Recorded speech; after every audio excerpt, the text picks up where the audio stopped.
Hello ਦੋਸਤੋ। ਸੋ ਮੇਰਾ ਨਾਮ ਸੁਮਿਤ ਬੰਸਲ ਜੀ। ਪੀਪੀਐਸਸੀ ਵਾਸਤੇ ਸਪੈਸ਼ਲ ਟੈਸਟ ਸੀਰੀਜ਼ ਆਪਾਂ ਸ਼ੁਰੂ ਕਰਨ ਜਾ ਰਹੇ ਹਾਂ। ਸ਼ੁਰੂ ਕਰਤੀ ਹੈ। ਸੋ ਇਹ ਟੈਸਟ ਸੀਰੀਜ਼ ਤੁਹਾਡੇ ਕੋਆਪਰੇਟਿਵ ਇੰਸਪੈਕਟਰ ਦੇ ਐਗਜ਼ਾਮ ਵਾਸਤੇ, ਤੁਹਾਡੇ ਨੈਬ ਤਹਿਸੀਲਦਾਰ ਦਾ ਪੇਪਰ ਅਗਰ ਦੁਬਾਰਾ ਹੁੰਦਾ ਹੈ, ਰਿਟ ਪਈ ਵੀ ਹੈ ਅਗਰ ਦੁਬਾਰਾ ਹੁੰਦਾ ਹੈ, ਔਰ ਇਸੀ ਦੇ ਨਾਲ ਤੁਹਾਡੇ ਸੀਨੀਅਰ ਅਸਿਸਟੈਂਟ ਦੇ ਐਗਜ਼ਾਮ ਵਾਸਤੇ ਵੀ ਬੜੀ ਹੈਲਪਫੁਲ ਰਹੇਗੀ ਜੀ। ਜਿਹੜੇ ਮੈਨੂੰ ਜਾਣਦੇ ਨੇ ਉਹਨਾਂ ਨੂੰ ਮੇਰੇ ਪੜ੍ਹਾਉਣ ਦਾ ਸਟਾਈਲ ਪਤਾ ਹੈ। ਜਿਹੜੇ ਮੈਨੂੰ ਨਹੀਂ ਵੀ ਜਾਣਦੇ ਤਾਂ ਤੁਹਾਨੂੰ ਹੌਲੀ ਹੌਲੀ ਇਹਨਾਂ ਟੈਸਟਾਂ ਦੇ ਲੈਵਲ ਤੋਂ, ਇਹਨਾਂ ਡਿਸਕਸ਼ਨਸ ਤੋਂ ਤੁਹਾਨੂੰ ਸਾਡੇ ਪੜ੍ਹਾਉਣ ਦਾ ਸਟਾਈਲ, ਸਾਡਾ ਲੈਵਲ, ਸਾਡਾ ਤਰੀਕਾ ਉਹ ਤੁਹਾਨੂੰ ਸਮਝ ਆਊਗਾ। ਇੱਕ ਵਾਰੀ ਡੈਮੋ ਦੇ ਤੌਰ ਤੇ ਕਹਿ ਲਓ, ਅਦਰਵਾਈਜ਼ ਤਾਂ ਆਪਣੀ ਟੈਸਟ ਸੀਰੀਜ਼ ਸ਼ੁਰੂ ਹੋ ਹੀ ਚੁੱਕੀ ਹੈ। ਮੈਂ ਫ੍ਰੀ ਟੈਸਟ ਦੋ ਇਹਦੇ 'ਚ, ਇੱਕ ਤੁਹਾਨੂੰ ਪੋਲਿਟੀ ਦਾ, ਇੱਕ ਤੁਹਾਨੂੰ ਹਿਸਟਰੀ ਦਾ ਇਹ ਦਿੱਤਾ ਹੈ। ਇਹ ਬਿਲਕੁਲ ਸਾਡੀ ਅੱਜ ਪਹਿਲੀ ਵੀਡੀਓ ਹੈ ਜਿਹਦੇ ਵਿੱਚ ਇੱਕ ਛੋਟਾ ਜਿਹਾ ਮੈਂ ਤੁਹਾਨੂੰ ਦੱਸਦਾ ਕਿ ਆਖਿਰ ਆਪਾਂ ਜੀਐਸ ਵਿੱਚ ਕਰਾਂਗੇ ਕੀ। ਦੇਖੋ, ਜੀਐਸ ਜਿਹੜਾ ਇੱਕ ਐਸਾ ਸੈਗਮੈਂਟ ਹੈ ਜਿਹੜਾ ਪੰਜਾਬ ਦੇ ਪੇਪਰਾਂ ਵਿੱਚ ਆਪਣੀ ਅੱਛੀ ਖਾਸੀ ਵੈਲਿਊ ਰੱਖਦਾ ਹੈ। ਅਸੀਂ ਇਹਨੂੰ ਜੀਐਸ ਕਹਿੰਦੇ ਹਾਂ, ਤੁਸੀਂ ਇਹਨੂੰ ਜੀਕੇ ਦੇ ਨਾਮ ਤੇ ਵੀ ਜਾਣਦੇ ਹੋ। ਸੋ ਚਾਹੇ ਉਹ ਜਰਨਲ ਨੌਲੇਜ ਹੈ, ਚਾਹੇ ਜਰਨਲ ਸਟੱਡੀਜ਼ ਹੈ, ਤਾਂ ਇਹਦੇ ਵਿੱਚ ਖਾਸ ਤੌਰ ਤੇ ਹਿਸਟਰੀ, ਜਿਹਦੇ ਵਿੱਚ ਐਂਸ਼ੀਅੰਟ ਮੈਡੀਵਲ ਮਾਡਰਨ, ਇਹਦੇ ਵਿੱਚ ਜੋਗਰਾਫੀ, ਜਿਹਦੇ ਵਿੱਚ ਤੁਹਾਡਾ Indian geography, world geography, physical geography, ਔਰ ਉਸੇ ਨਾਲ ਉਸ ਤੋਂ ਬਾਅਦ ਇਹਦੇ ਵਿੱਚ এনवायरमेंट ਐਂਡ ਇਕੋਲੋਜੀ, ਇਹਦੇ ਵਿੱਚ ਆਰਟ ਐਂਡ ਕਲਚਰ ਦੇ ਟੌਪਿਕ ਜਿਹੜੇ ਕਿ on the perspective of history ਹੈ। ਇਹਦੇ ਵਿੱਚ ਤੁਹਾਡੇ miscellaneous GK, Punjab GK, economy, ਇਹਦੇ ਵਿੱਚ ਤੁਹਾਡਾ ਇੰਟਾਇਰ ਕੌਨਸਟੀਟਿਊਸ਼ਨ, ਇਸ ਦੇ ਵਿੱਚ ਤੁਹਾਡੇ ਜਿਹੜੇ ਹੈ ਇਸੀ ਦੇ ਨਾਲ ਜਿਹੜੇ ਜਰਨਲ ਕਰੰਟ ਅਫੇਅਰਸ 1 ਸਾਲ ਦੇ ਤਕਰੀਬਨ, ਸੋ ਸਾਰੇ ਕਵਰ ਹੋਣਗੇ ਜੀ। ਸੋ ਤਕਰੀਬਨ 8 ਤੋਂ 10 ਮੋਡਿਊਲ ਨੇ। ਮੈਂ ਜੀਕੇ ਦਾ ਡਿਟੇਲ ਸਿਲੇਬਸ ਵੀ ਪੀਡੀਐਫ ਫਾਰਮ ਦੇ ਵਿੱਚ ਤੁਹਾਨੂੰ ਇਹਦੇ ਟੈਸਟ ਸੀਰੀਜ਼ ਪ੍ਰੋਵਾਈਡ ਕਰਤਾ ਹੈ। ਜਿਹੜੇ ਸਟੂਡੈਂਟ ਮੇਥੋਂ ਪੜ੍ਹੇ ਨੇ ਉਹਨਾਂ ਨੂੰ ਪਤਾ ਹੈ ਕਿ ਆਪਾਂ ਕਿਹੜੇ ਟੌਪਿਕ ਕਰਨੇ ਹੁੰਦੇ ਆ, ਪਰ ਜਿਹੜੇ ਮੇਥੋਂ ਨਹੀਂ ਵੀ ਪੜ੍ਹੇ ਤਾਂ ਉਹਨਾਂ ਵਾਸਤੇ ਅਸੀਂ ਪੀਡੀਐਫ ਦਿੱਤੀ ਹੈ ਜੀ ਸਿਲੇਬਸ ਦੀ। ਉਹਨੂੰ ਤੁਸੀਂ ਦੇਖੋਗੇ ਤਾਂ ਕਾਫੀ ਟੌਪਿਕ ਨੇ, ਸੈਗਮੈਂਟ ਵਾਈਜ਼ ਨੇ, ਮੋਡਿਊਲ ਵਾਈਜ਼ ਨੇ। ਦੇਖੋ, ਮੇਰੀ ਰეკਮੈਂਡੇਸ਼ਨ ਇਹ ਹੁੰਦੀ ਹੈ ਕਿ ਕੋਈ ਵੀ ਟੈਸਟ ਦੀ ਤਿਆਰੀ ਮੋਡਿਊਲ ਵਾਈਜ਼ ਹੋਣੀ ਚਾਹੀਦੀ ਹੈ। ਸੋ ਤੁਸੀਂ ਇੱਕ ਮੋਡਿਊਲ ਨੂੰ ਚੱਕੋ, ਇੱਕ ਸਿਰੇ ਤੋਂ ਆਪਦੀ ਤਿਆਰੀ ਸ਼ੁਰੂ ਕਰੋ, ਚੈਪਟਰ ਵਾਈਜ਼ ਸ਼ੁਰੂ ਕਰੋ। ਜਿਸ ਤਰੀਕੇ ਨਾਲ ਤੁਸੀਂ ਮੈਥ ਰੀਜ਼ਨਿੰਗ ਕਰਦੇ ਹੋ, ਜਿਸ ਤਰੀਕੇ ਨਾਲ ਯਾਰ ਤੁਸੀਂ ਇੰਗਲਿਸ਼ ਤਿਆਰ ਕਰਦੇ ਹੋ, ਉਸੇ ਤਰੀਕੇ ਨਾਲ ਜੀਕੇ ਹੈ। ਜੀਕੇ ਕੋਈ ਐਸਾ ਸਬਜੈਕਟ ਨਹੀਂ ਹੈ ਕਿ ਤੁਸੀਂ ਕਿਤੋਂ ਵੀ ਚੱਕ ਕੇ ਕੁਝ ਵੀ ਪੜ੍ਹ ਲਿਆ, ਜਾਂ ਆਪਾਂ ਕਹਤਾ ਵੀ ਐਗਜ਼ਾਮ ਦੇ ਵਿੱਚ ਕਿਤੋਂ ਕੁਝ ਵੀ ਆ ਜਾਂਦਾ, ਐਸਾ ਨਹੀਂ ਹੈ। ਐਗਜ਼ਾਮ 'ਚ ਕਿਤੋਂ ਕੁਝ ਵੀ ਆ ਜਾਂਦਾ ਉਹ ਲੋਕ ਕਹਿੰਦੇ ਜਿਨ੍ਹਾਂ ਨੂੰ ਪਤਾ ਹੀ ਨਹੀਂ ਹੈ ਕਿ ਕੀ ਪੜ੍ਹਨਾ ਹੈ ਔਰ ਕੀ ਨਹੀਂ ਪੜ੍ਹਨਾ, ਔਰ ਜੋ ਪੜ੍ਹਨਾ ਉਹ ਕਿੱਥੋਂ ਪੜ੍ਹਨਾ ਹੈ। ਐਸਾ ਨਹੀਂ ਹੈ ਕਿ ਜੀਕੇ 'ਚ ਕਿਤੋਂ ਵੀ ਕੁਝ ਵੀ ਆ ਜਾਂਦਾ। ਪ੍ਰੋਪਰ ਸਿਲੇਬਸ ਹੈ, ਡਿਫਾਈਨਡ ਸਿਲੇਬਸ ਹੈ।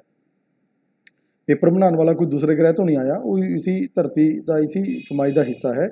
ਉਹਨੇ ਵੀ ਕੁਝ ਪ੍ਰਸਕ੍ਰਾਈਬਡ ਬੁੱਕਸ ਉਹਦੇ ਕੋਲੇ ਹੋਣਗੀਆਂ, ਉਹਦੇ ਵੀ ਆਪਦੇ ਕੁਝ ਡਿਫਾਈਨਡ ਸੋਰਸਿਸ ਹੋਣਗੇ। ਤਾਂ ਜੇ ਆਪਾਂ ਉਹਨਾਂ ਸੋਰਸਿਸ ਤੱਕ ਪਹੁੰਚ ਜਾਂਦੇ ਹਾਂ, ਜੋ ਕਮਿਸ਼ਨ ਦੀ, ਪੀਪੀਐਸਸੀ ਦੀ ਰਿਕੁਆਇਰਮੈਂਟ ਹੈ ਸਿਲੇਬਸ ਦੀ, ਉਹਨੂੰ ਆਪਾਂ ਫੁੱਲਫਿਲ ਕਰ ਦਿੰਦੇ ਹਾਂ, ਤਾਂ ਕਿਉਂ ਨਾ ਆਪਣਾ ਪੇਪਰ ਕਲੀਅਰ ਹੋਊਗਾ, ਕਿਉਂ ਨਾ ਆਪਣੇ ਕੁਐਸਚਨ ਉੱਥੇ ਸੋਲਵ ਹੋਣਗੇ। ਕਿਉਂਕਿ ਮੇਰਾ ਇੱਕ ਅੱਛਾ ਖਾਸਾ ਐਕਸਪੀਰੀਅੰਸ ਪੀਪੀਐਸਸੀ ਨਾਲ ਵੀ ਰਿਹਾ ਜੀ, ਅੱਛਾ ਖਾਸਾ ਐਕਸਪੀਰੀਅੰਸ ਮੇਰਾ ਜੀਕੇ ਦੇ ਨਾਲ ਰਿਹਾ ਜੀ। ਇਸ ਕਰਕੇ ਤੁਹਾਡਾ ਜਿਹੜਾ ਇਹਦੇ ਵਿੱਚ ਸਿਲੇਬਸ ਆਪਾਂ ਕਰਾਂਗੇ, ਜਿਸ ਤਰੀਕੇ ਨਾਲ ਮੈਂ ਆਫਲਾਈਨ ਕਲਾਸਿਸ ਨੂੰ ਪੜ੍ਹਾਉਣਾ, ਉਸੀ ਸੈਗਮੈਂਟ ਦੇ ਨਾਲ, ਉਸੀ ਤਰੀਕੇ ਨਾਲ ਆਪਾਂ ਇਹਦੇ ਵਿੱਚ ਜਿਹੜੀ ਆਨਲਾਈਨ ਟੈਸਟ ਅਸੀਂ ਡਿਜ਼ਾਈਨ ਕੀਤੀ ਹੈ ਉਹ ਉਸੇ ਤਰੀਕੇ ਨਾਲ ਚੱਲੂਗੀ। ਚੈਪਟਰ ਵਾਈਜ਼, ਮੋਡਿਊਲ ਵਾਈਜ਼, ਪਹਿਲਾਂ ਮੋਡਿਊਲ ਵਾਈਜ਼, ਫਿਰ ਉਹਦੇ 'ਚ ਚੈਪਟਰ ਵਾਈਜ਼ ਤੁਹਾਡਾ ਇਕੱਲਾ ਟੈਸਟ ਹੋਊਗਾ। ਚਲੋ, ਇਹ ਤਾਂ ਹੋਊਗੀ ਇੱਕ ਛੋਟੀ ਜਿਹੀ ਇੰਟਰੋ। ਮੈਂ ਸਿੱਧਾ ਮੁੱਦੇ ਤੇ ਆਉਂਦਾ। ਆਪਾਂ ਅੱਜ ਪਹਿਲਾਂ ਇਹ ਵਾਲਾ ਟੈਸਟ ਡਿਸਕਸ ਕਰ ਲਈਏ। ਇੰਟਰੋ ਦੀ ਇੱਕ ਵੀਡੀਓ ਆਪਾਂ ਅਲੱਗ ਤੋਂ ਮੈਂ ਬਣਾ ਦੂੰਗਾ ਕਿ ਆਖਿਰ ਇਸ ਟੈਸਟ ਸੀਰੀਜ਼ ਨੂੰ ਕਿਵੇਂ ਹੈਂਡਲ ਕਰਨਾ ਹੁੰਦਾ ਹੈ, ਤੁਸੀਂ ਆਪਦੀ ਤਿਆਰੀ ਕਿਵੇਂ ਕਰੋ। ਔਰ ਨਾ ਸਿਰਫ ਇੰਟਰੋ ਵੀਡੀਓ, ਜੋ ਤੁਸੀਂ ਸਬਸਕ੍ਰਾਈਬ ਵੀ ਕਰੋਗੇ, ਕੱਲ੍ਹ ਨੂੰ ਤੁਸੀਂ ਸਬਸਕ੍ਰਾਈਬ ਕਰ ਰੱਖਿਆ, 1 ਸਾਲ ਦੀ ਅਸੀਂ ਤੁਹਾਨੂੰ ਵੈਲਿਡਿਟੀ ਦੇਤੀ ਹੈ। ਇਸ ਦੇ ਵਿੱਚ ਮੇਰਾ ਪਰਸਨਲ ਨੰਬਰ, ਜੋ ਤੁਹਾਨੂੰ ਉੱਥੇ ਨੰਬਰ ਸ਼ੋਅ ਹੋ ਰਿਹਾ ਐਪ 'ਤੇ, ਮੇਰਾ ਆਪਦਾ ਨੰਬਰ ਹੈ। ਉਹ ਤੁਸੀਂ ਜਦੋਂ ਮਰਜ਼ੀ ਦਾ ਕੀ, ਦੁਪਹਿਰੇ 3 ਵਜੇ ਤੋਂ ਬਾਅਦ ਮੈਨੂੰ ਕਾਲ ਕਰੋ, ਕਿਉਂਕਿ 3 ਵਜੇ ਤੱਕ ਅਸੀਂ ਕਲਾਸਿਸ 'ਚ ਹੁੰਦੇ ਹਾਂ, ਤਾਂ ਫੋਨ ਵਗੈਰਾ ਕਈ ਵਾਰ ਉਹਨਾਂ ਪਿਕ ਨਹੀਂ ਹੋ ਪਾਉਂਦਾ। ਲੇਕਿਨ ਡੈਫੀਨੇਟਲੀ 3 ਵਜੇ ਤੋਂ ਬਾਅਦ ਮੈਨੂੰ ਕਾਲ ਕਰੋ। ਕੁਝ ਵੀ ਤੁਹਾਡੀ ਕੁਐਰੀ ਹੈ ਜਾਂ ਤੁਸੀਂ ਪੁੱਛਣਾ ਹੈ ਕਿ ਕਿਹੜੀਆਂ ਬੁੱਕਸ ਰੈਫਰ ਕਰੀਏ, ਮੈਂ ਤੁਹਾਨੂੰ ਡੈਫੀਨੇਟਲੀ ਅਸਿਸਟ ਕਰੂੰਗਾ, ਤੁਹਾਨੂੰ ਮੈਂ ਦੱਸੂੰਗਾ। ਤੁਸੀਂ ਮੈਥੋਂ ਨਹੀਂ ਵੀ ਅਗਰ ਪੜ੍ਹੇ ਹੋਏ, ਅਗਰ ਤੁਸੀਂ ਮੈਥੋਂ ਕਲਾਸਿਸ ਲਗਾਈਆਂ, ਫਿਰ ਤੁਹਾਨੂੰ ਸਾਰਾ ਪਤਾ ਹੀ ਹੈ। ਫਿਰ ਤਾਂ ਆਪਣੀ ਇਹਦੇ 'ਚ ਬਰਸ਼ਅਪ ਹੈ ਜੀ। ਫਿਰ ਆਪਾਂ ਇਹਨੂੰ ਰਿਵੀਜ਼ਨ ਦੇ ਤੌਰ 'ਤੇ ਇਸ ਨੂੰ ਤੁਸੀਂ ਕੰਸੀਡਰ ਕਰਨਾ ਹੈ। ਸੋ ਆਪਾਂ ਸ਼ੁਰੂ ਕਰਦੇ ਹਾਂ ਜੀ। ਦੇਖੋ, ਪ੍ਰੈਜ਼ੀਡੈਂਟ ਦਾ ਟੈਸਟ ਅਗਰ ਤੁਸੀਂ ਅਟੈਂਪਟ ਲਿਆ ਹੋਏਗਾ ਇਸ ਦਾ, ਤਾਂ ਇਹਦੇ 'ਚ ਆਪਾਂ ਕੁਐਸਚਨ, ਜਿਹੜਾ ਸਭ ਤੋਂ ਪਹਿਲਾ ਕੁਐਸਚਨ ਹੈ ਕਿ which of the following article of Indian constitution. ਦੇਖੋ, ਇੱਕ ਗੱਲ ਮੈਂ ਕਲੀਅਰ ਕਰਦਾ, ਕੌਨਸਟੀਟਿਊਸ਼ਨ ਦੇ ਵਿੱਚ ਆਰਟੀਕਲ ਪੁੱਛੇ ਜਾਂਦੇ ਹੈ, ਕੋਈ ਦੋ ਰਾਏ ਨਹੀਂ ਹੈ। ਮੈਂ ਇਹ ਨਹੀਂ ਕਹੂੰਗਾ ਕਿ 395 ਆਰਟੀਕਲ ਹੈ ਜਾਂ 450 ਆਰਟੀਕਲ ਹੈ, ਤੁਸੀਂ ਸਾਰੇ ਯਾਦ ਕਰਨੇ ਹੈ। तो 450 एक्सटेंडिड फॉर्म के ਜਿਹੜੇ ਬਾਅਦ ਵਿੱਚ ਅਮੈਂਡਮੈਂਟ ਕਰਕੇ ਜੁੜੇ। ਲੇਕਿਨ ਤੁਸੀਂ ਆਰਟੀਕਲ ਇਹਦੇ ਵਿੱਚ ਕੁਝ ਐਸੇ ਆਰਟੀਕਲ ਹੈ ਜੀ ਜਿਹੜੇ ਯਾਦ ਕਰਨੇ ਪੈਣਗੇ। ਪ੍ਰੈਜ਼ੀਡੈਂਟ ਦਾ ਟੌਪਿਕ ਹੈ, ਇਹਦੇ 'ਚ ਆਰਟੀਕਲ ਆਮ ਤੌਰ 'ਤੇ ਪੁੱਛ ਲਏ ਜਾਂਦੇ ਆ। ਸੋ ਤੁਹਾਨੂੰ ਜਿਵੇਂ ਕਿ ਪਤਾ ਹੈ ਕਿ ਆਰਟੀਕਲ ਜਿਹੜਾ 52 ਹੈ, ਇਹ ਪ੍ਰੋਵਾਈਡ ਕਰਦਾ ਹੈ ਪ੍ਰੈਜ਼ੀਡੈਂਟ ਦੀ provision. There shall be a president of India, Bharat का एक राष्ट्रपति होगा। ये आर्टिकल 52 ਦੇ बहुत क्लीयर कट ये लिखा हुआ है। तो सिंपल क्वेश्चन है जी, आर्टिकल वाइज क्वेश्चन है। ਅੱਛਾ, ਆਰਟੀਕਲ 53 ਕੀ ਕਹਿੰਦਾ ਹੈ? ਆਰਟੀਕल 53 ਕਹਿੰਦਾ ਹੈ ਕਿ ਪ੍ਰੈਜ਼ੀਡੈਂਟ ਐਗਜ਼ੀਕਿਊਟਿਵ ਹੈਡ ਹੋਏਗਾ उस यूनियन गवर्नमेंट का। तो अगला क्वेश्चन यही है, था union executive is headed by president of India, ये आर्टिकल 53 है। ठीक है, तो अगला क्वेश्चन असर्शन और रीजनिंग तो है, ਤੁਹਾਨੂੰ ਪਤਾ ਹੈ असर्शन रीजनिंग ਦੇ क्वेश्चन ਕਿਵੇਂ ਕਰਨੇ ਹੈ। ਸੋ ਇਹਦੇ 'ਚ ਕੀ ਹੁੰਦਾ ਹੈ ਕਿ ਇੱਕ ਤੁਹਾਨੂੰ ਸਟੇਟਮੈਂਟ ਦੇ ਦਿੰਦੇ ਹੈ, ਉਸ ਸਟੇਟਮੈਂਟ ਨੂੰ ਪਹਿਲਾਂ ਤਾਂ ਇਹ ਦੇਖਣਾ ਹੈ ਕਿ ਟਰੂ ਹੈ ਕਿ ਫਾਲਸ ਹੈ। ਤੁਹਾਨੂੰ ਮੈਂ ਥੋੜਾ ਸਿਖਾਦਾ ਇਹ ਕੁਐਸਚਨ ਕਿਵੇਂ ਹੁੰਦੇ ਨੇ। ਇਹ ਵੈਸੇ ਰੀਜ਼ਨਿੰਗ ਦੇ ਵਿੱਚ ਵੀ ਇਸ ਟਾਈਪ ਦੇ ਕੁਐਸਚਨ ਆਉਂਦੇ ਨੇ। ਟਰੂ ਫਾਲਸ ਦੇਖਣਾ ਹੁੰਦਾ, ਫਿਰ ਦੇਖਣਾ ਹੁੰਦਾ ਕਿ ਜਿਹੜੀ ਪਹਿਲੀ ਸਟੇਟਮੈਂਟ ਦਿੱਤੀ ਹੈ ਸੈਕੰਡ ਸਟੇਟਮੈਂਟ ਉਹਨੂੰ ਸਪੋਰਟ ਕਰਦੀ ਹੈ ਕਿ ਨਹੀਂ ਕਰਦੀ। ਕਈ ਵਾਰ ਇਹ ਵੀ ਹੋ ਜਾਂਦਾ ਹੈ ਕਿ ਫਸਟ ਸਟੇਟਮੈਂਟ ਟਰੂ ਹੈ, ਸੈਕੰਡ ਵੀ ਟਰੂ ਹੈ, ਲੇਕਿਨ ਇਹ ਆਪਸ 'ਚ ਇਹਨਾਂ ਦਾ ਕੋਈ ਰਿਲੇਸ਼ਨ ਨਹੀਂ। ਜਾਂ ਫਸਟ ਟਰੂ ਹੈ ਸੈਕੰਡ ਰੋਂਗ ਹੈ ਤਾਂ ਗੱਲ ਖਤਮ ਹੋ ਗਈ। ਫਸਟ ਟਰੂ ਹੈ ਸੈਕੰਡ ਵੀ ਟਰੂ ਹੈ, ਸੈਕੰਡ ਉਹਨੂੰ ਸਪੋਰਟ ਵੀ ਕਰ ਰਹੀ ਹੈ। ਤਾਂ ਇੱਥੇ 3-4 ਆਪਸ਼ਨਸ ਬਣਦੀਆਂ ਹੁੰਦੀਆਂ। ਇਹ ਬੜੇ ਟ੍ਰਿਕੀ ਜਿਹੇ ਕੁਐਸਚਨ ਹੁੰਦੇ ਨਾ, ਥੋੜਾ ਧਿਆਨ ਨਾਲ ਪੜ੍ਹ ਕੇ ਕਰਨੇ ਪੈਂਦੇ ਆ। ਡੈਫੀਨੇਟਲੀ PPSC ਦੇ ਪੇਪਰਾਂ 'ਚ ਤੁਹਾਨੂੰ 3 ਤੋਂ 4 ਕੁਐਸਚਨ ਇਸ ਤਰੀਕੇ ਦੇ ਮਿਲਣਗੇ ਜੀ, ਆਊਟ ਆਫ 80 ਜੋ ਆਪਣੇ GS ਦੇ ਕੁਐਸਚਨ ਆਣੇ ਹੈ। So union executive is headed by president of India, ਇਹ ਬਿਲਕੁਲ ਠੀਕ ਹੈ। ਆਰਟੀਕਲ 53 ਕਹਿੰਦਾ, ਤੁਸੀਂ ਪੋਲਿਟੀ ਵਿੱਚ ਪੜ੍ਹਿਆ ਹੋਊਗਾ। There is no limitation on the power of president.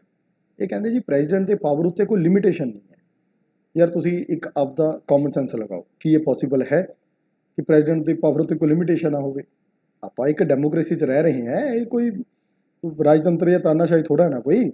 ਤਾਂ ਇਹ ਪੋਸੀਬਲ ਹੀ ਨਹੀਂ ਹੈ ਜੀ, ਕਿਉਂਕਿ ਬਾਏ ਲਾਅ ਪਾਰਲੀਮੈਂਟ ਬਹੁਤ ਸਾਰੇ ਲਾਅ ਬਣਾ ਸਕਦੀ ਹੈ, ਤਾਂ ਪ੍ਰੈਜ਼ੀਡੈਂਟ ਆਪਣੀ ਮਰਜ਼ੀ ਨਾਲ ਨਹੀਂ ਕੋਈ ਕੰਮ ਕਰ ਸਕਦਾ। ਔਰ ਵੈਸੇ ਵੀ ਜਦੋਂ ਆਪਾਂ council of minister the topic ਪੜ੍ਹਿਆ ਤੁਸੀਂ, ਆਰਟੀਕਲ 74, ਆਰਟੀਕਲ 75, ਆਰਟੀਕਲ 74 ਕੀ ਕਹਿੰਦਾ ਹੈ? There shall be a council of minister for the aid and advice to president. राष्ट्रपति ਨੂੰ सहायता और सलाह देने वास्ते एक मंत्रिमंडल होएगा, ये आर्टिकल 74 च है। तो इस करके ऐसा नहीं है, लिमिटेशन नहीं हैगी पावर की। और ਉਹਦੇ 'ਚ भी लिखा हुआ है कि president is bound to act according with the aid of advice of COM। राष्ट्रपति मंत्रिमंडल के मुताबिक काम करने वास्ते बाउंड होएगा, ये आर्टिकल 74 ਦੇ ਵਿੱਚ लिखा हुआ है। अगर तुसी पढ़िया होगा, और मैंने उम्मीद है पढ़िया ही होगा। सो इत्थे असर्शन ठीक है, रीजनिंग गलत आंसर आऊगा, ए ट्रू आर जो फॉल्स हो गया जी। मैंने उम्मीद है तुहानूं समझ आया होगा। तो जो असर्शन रीजनिंग वाले है स्टेटमेंट पढ़ के आराम नाल क्वेश्चन करने होंगे। उस तो बाद अगे चलते हैं। वो कहते जी which of the following statement is correct with respect to the executive. Executive नाल रिलेटेड किहड़ी स्टेटमेंट सही है?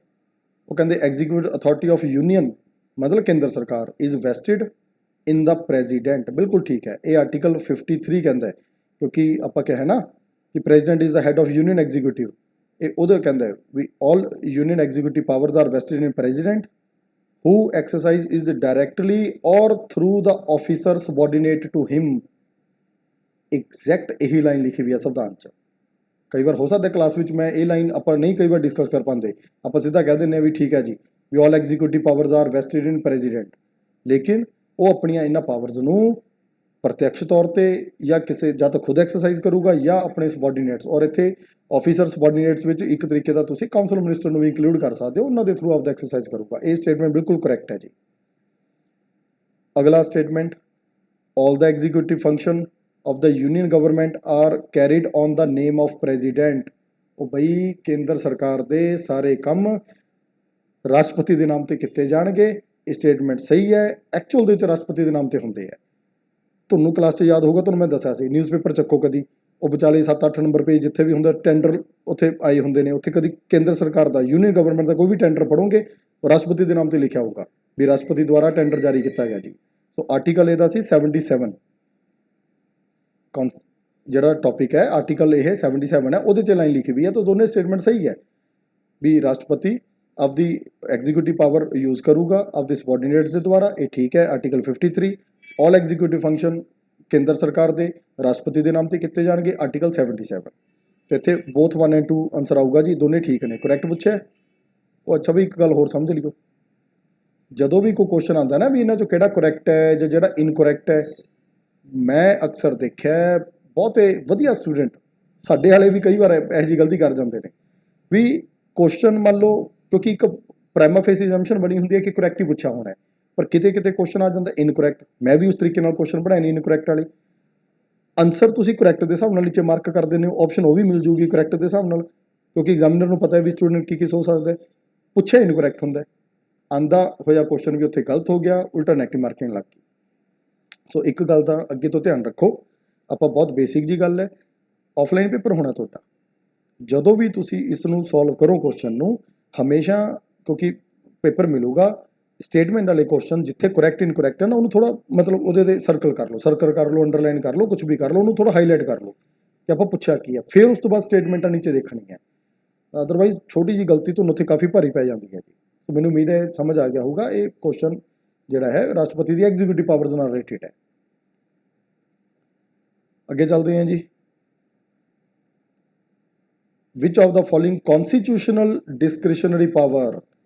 ਦੇਖੋ ਡਿਸਕ੍ਰਿਸ਼ਨਰੀ ਪਾਵਰ ਇੱਥੇ ਮੈਂ ਸਮਝਾਦਾ, ਡਿਸਕ੍ਰਿਸ਼ਨਰੀ ਪਾਵਰ ਜਿਹਨੂੰ ਆਪਾਂ ਹਿੰਦੀ 'ਚ ਬੋਲਦੇ ਹਾਂ ਵਿਵੇਕਾਧਿਕਾਰ ਸ਼ਕਤੀ, ਆਪਣੇ ਵਿਵੇਕ ਨਾਲ ਡਿਸੀਜ਼ਨ ਲੈਣ ਦੀ ਸ਼ਕਤੀ, ਆਪਣੀ ਸਮਝ ਮੁਤਾਬਕ ਕੰਮ ਕਰਨ ਦੀ ਸ਼ਕਤੀ। ਉਹ ਕਹਿੰਦੇ ਇਹਨਾਂ ਚੋਂ ਰਾਸ਼ਟਰਪਤੀ ਕੋਲੇ ਇਹਨਾਂ ਚੋਂ ਕਿਹੜੀ ਇੱਕ ਸ਼ਕਤੀ ਨੋਟ ਮੀਨਸ ਨਹੀਂ ਹੈ। ਤਾਂ ਇੱਥੇ ਗੱਲ ਇਹ ਹੈ ਜੀ, ਇਹਨਾਂ ਚੋਂ ਰਾਸ਼ਟਰਪਤੀ ਕੋਲ ਕਿਹੜੀ ਸ਼ਕਤੀ ਨਹੀਂ ਹੈ। ਦੇਖੋ ਸਭ ਤੋਂ ਪਹਿਲਾਂ ਤਾਂ ਕਹਿੰਦੇ ਰਾਸ਼ਟਰਪਤੀ has the right to be informed, president has the right to be informed of all important matters and deliberation of the council minister. ਇਹਦਾ ਕੀ ਮਤਲਬ ਹੋਇਆ, ਕਲਾਸ 'ਚ ਪੜ੍ਹਾਇਆ ਹੋਇਆ, ਇਹ ਆਰਟੀਕਲ ਹੈ 78। ਰਾਸ਼ਟਰਪਤੀ ਨੂੰ ਕਾਊਂਸਲ ਆਫ ਮਿਨਿਸਟਰ ਮੰਤਰੀ ਮੰਡਲ ਸਮੇਂ-ਸਮੇਂ ਤੇ ਸੂਚਿਤ ਕਰੂਗਾ ਕਿ ਉਹ ਕੀ ਕੰਮ ਕਰ ਰਹੇ ਨੇ।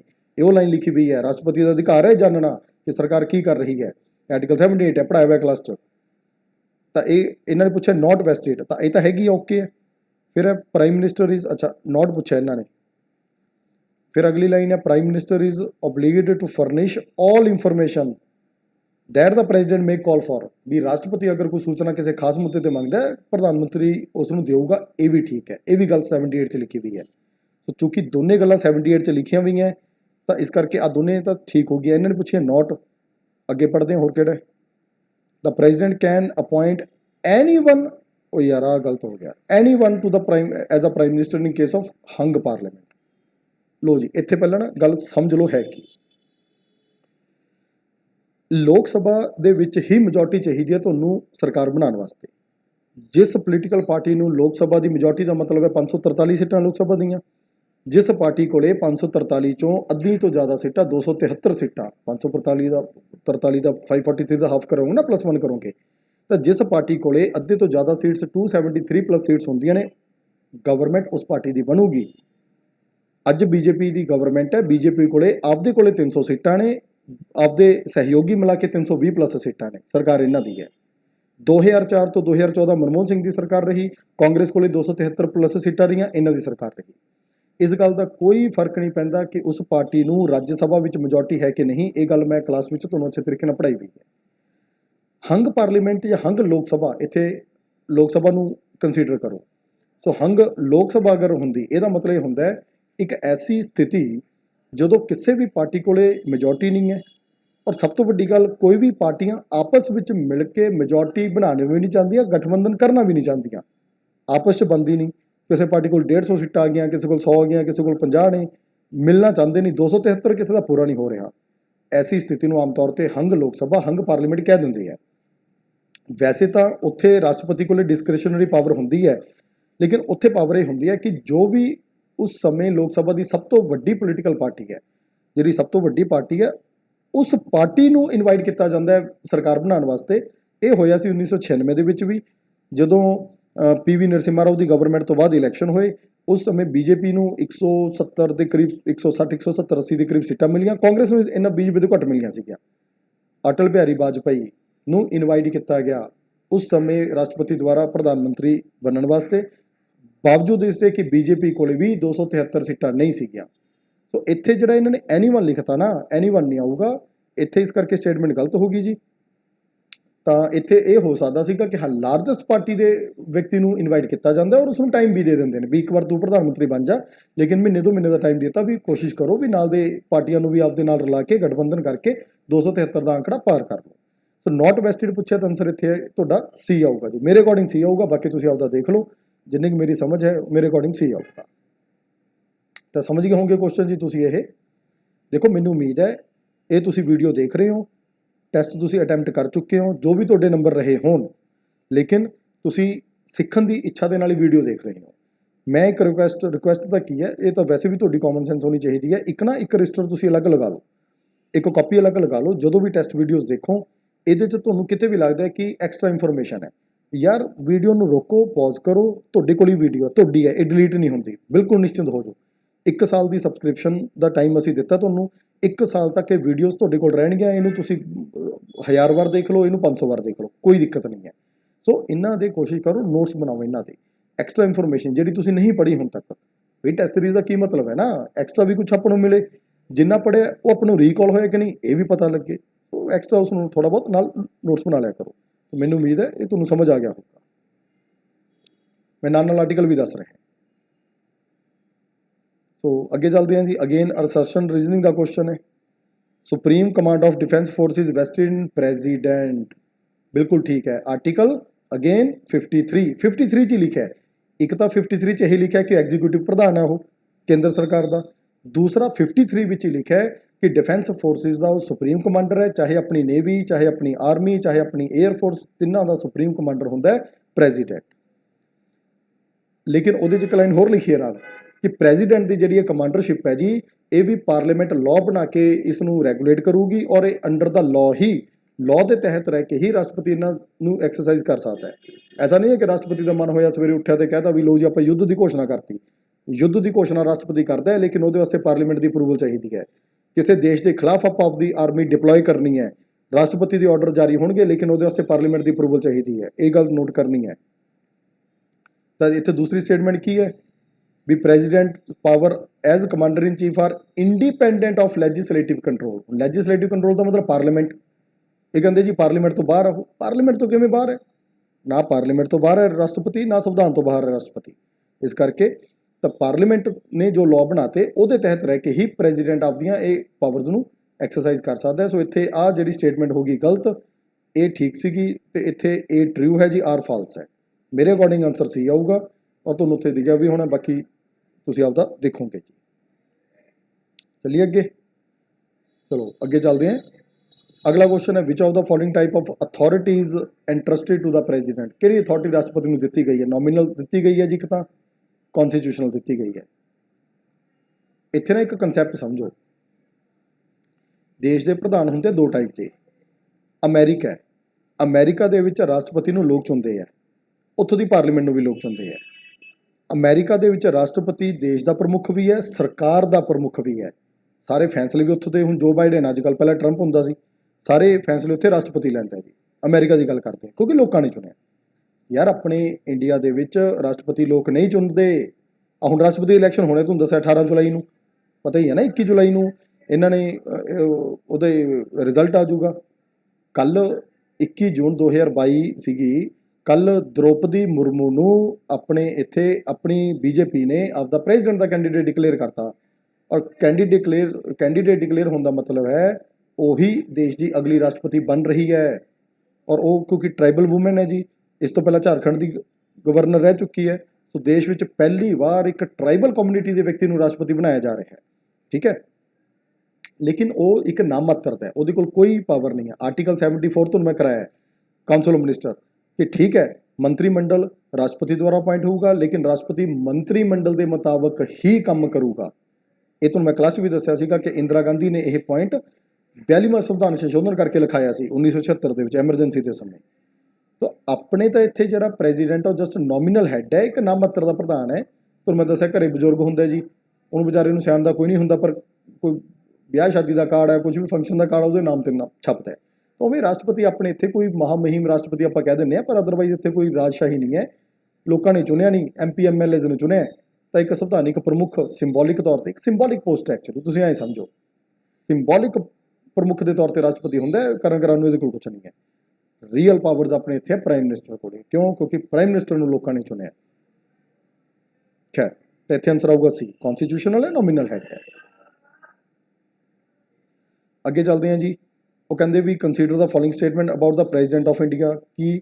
ਅੱਛਾ, ਇਹਦੀ ਐਲੀਜੀਬਿਲਟੀਜ਼ ਪੁੱਛੀਆਂ।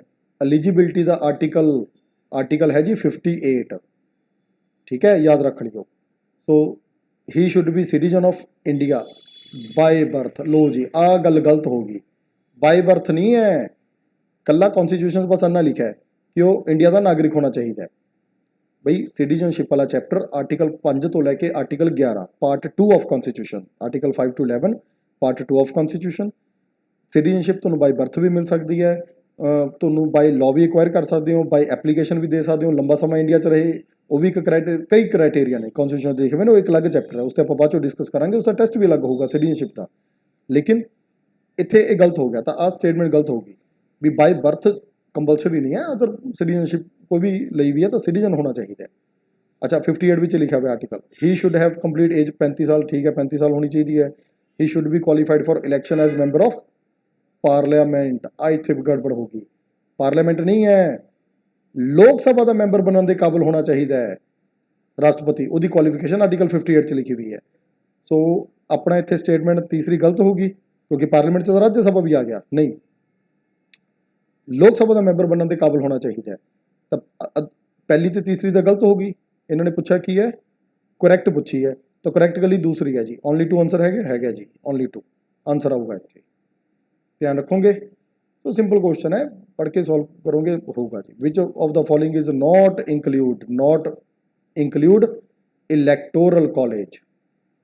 ਲੋ ਜੀ ਇਲੈਕਟੋਰਲ ਕਾਲਜ, ਪਹਿਲਾਂ ਤਾਂ ਇਸ ਗੱਲ ਨੂੰ ਸਮਝੋ ਕਿ ਆਖਿਰ ਇਲੈਕਟੋਰਲ ਕਾਲਜ ਹੁੰਦਾ ਕੀ ਹੈ।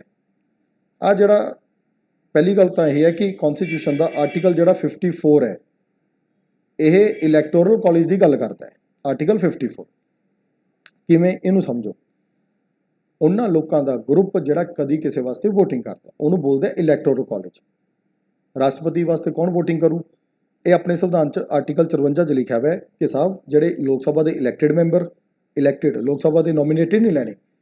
ਪਹਿਲਾਂ 2020 ਤੱਕ ਲੋਕ ਸਭਾ ਦੇ 2 ਨੋਮੀਨੇਟਿਡ ਮੈਂਬਰ ਵੀ ਹੁੰਦੇ ਸੀ, ਪੜ੍ਹੇ ਹੋਣਗੇ ਨਾ ਐਂਗਲੋ ਇੰਡੀਅਨ, ਵੀ ਜਿਹੜੇ ਇੰਡੀਅਨ ਔਰ ਬ੍ਰਿਟਿਸ਼ਰਸ ਜਿਨ੍ਹਾਂ ਦੇ ਪੇਰੈਂਟਸ ਮਿਕਸ ਸੀਗੇ, ਐਂਗਲੋ ਇੰਡੀਅਨ ਕਮਿਊਨਿਟੀ ਆਰਟੀਕਲ 331, ਉਹਨਾਂ ਦੀ 2 ਸੀਟਾਂ ਦੀ ਰਿਜ਼ਰਵੇਸ਼ਨ 2020 ਤੱਕ ਵੈਲਿਡ ਸੀਗੀ।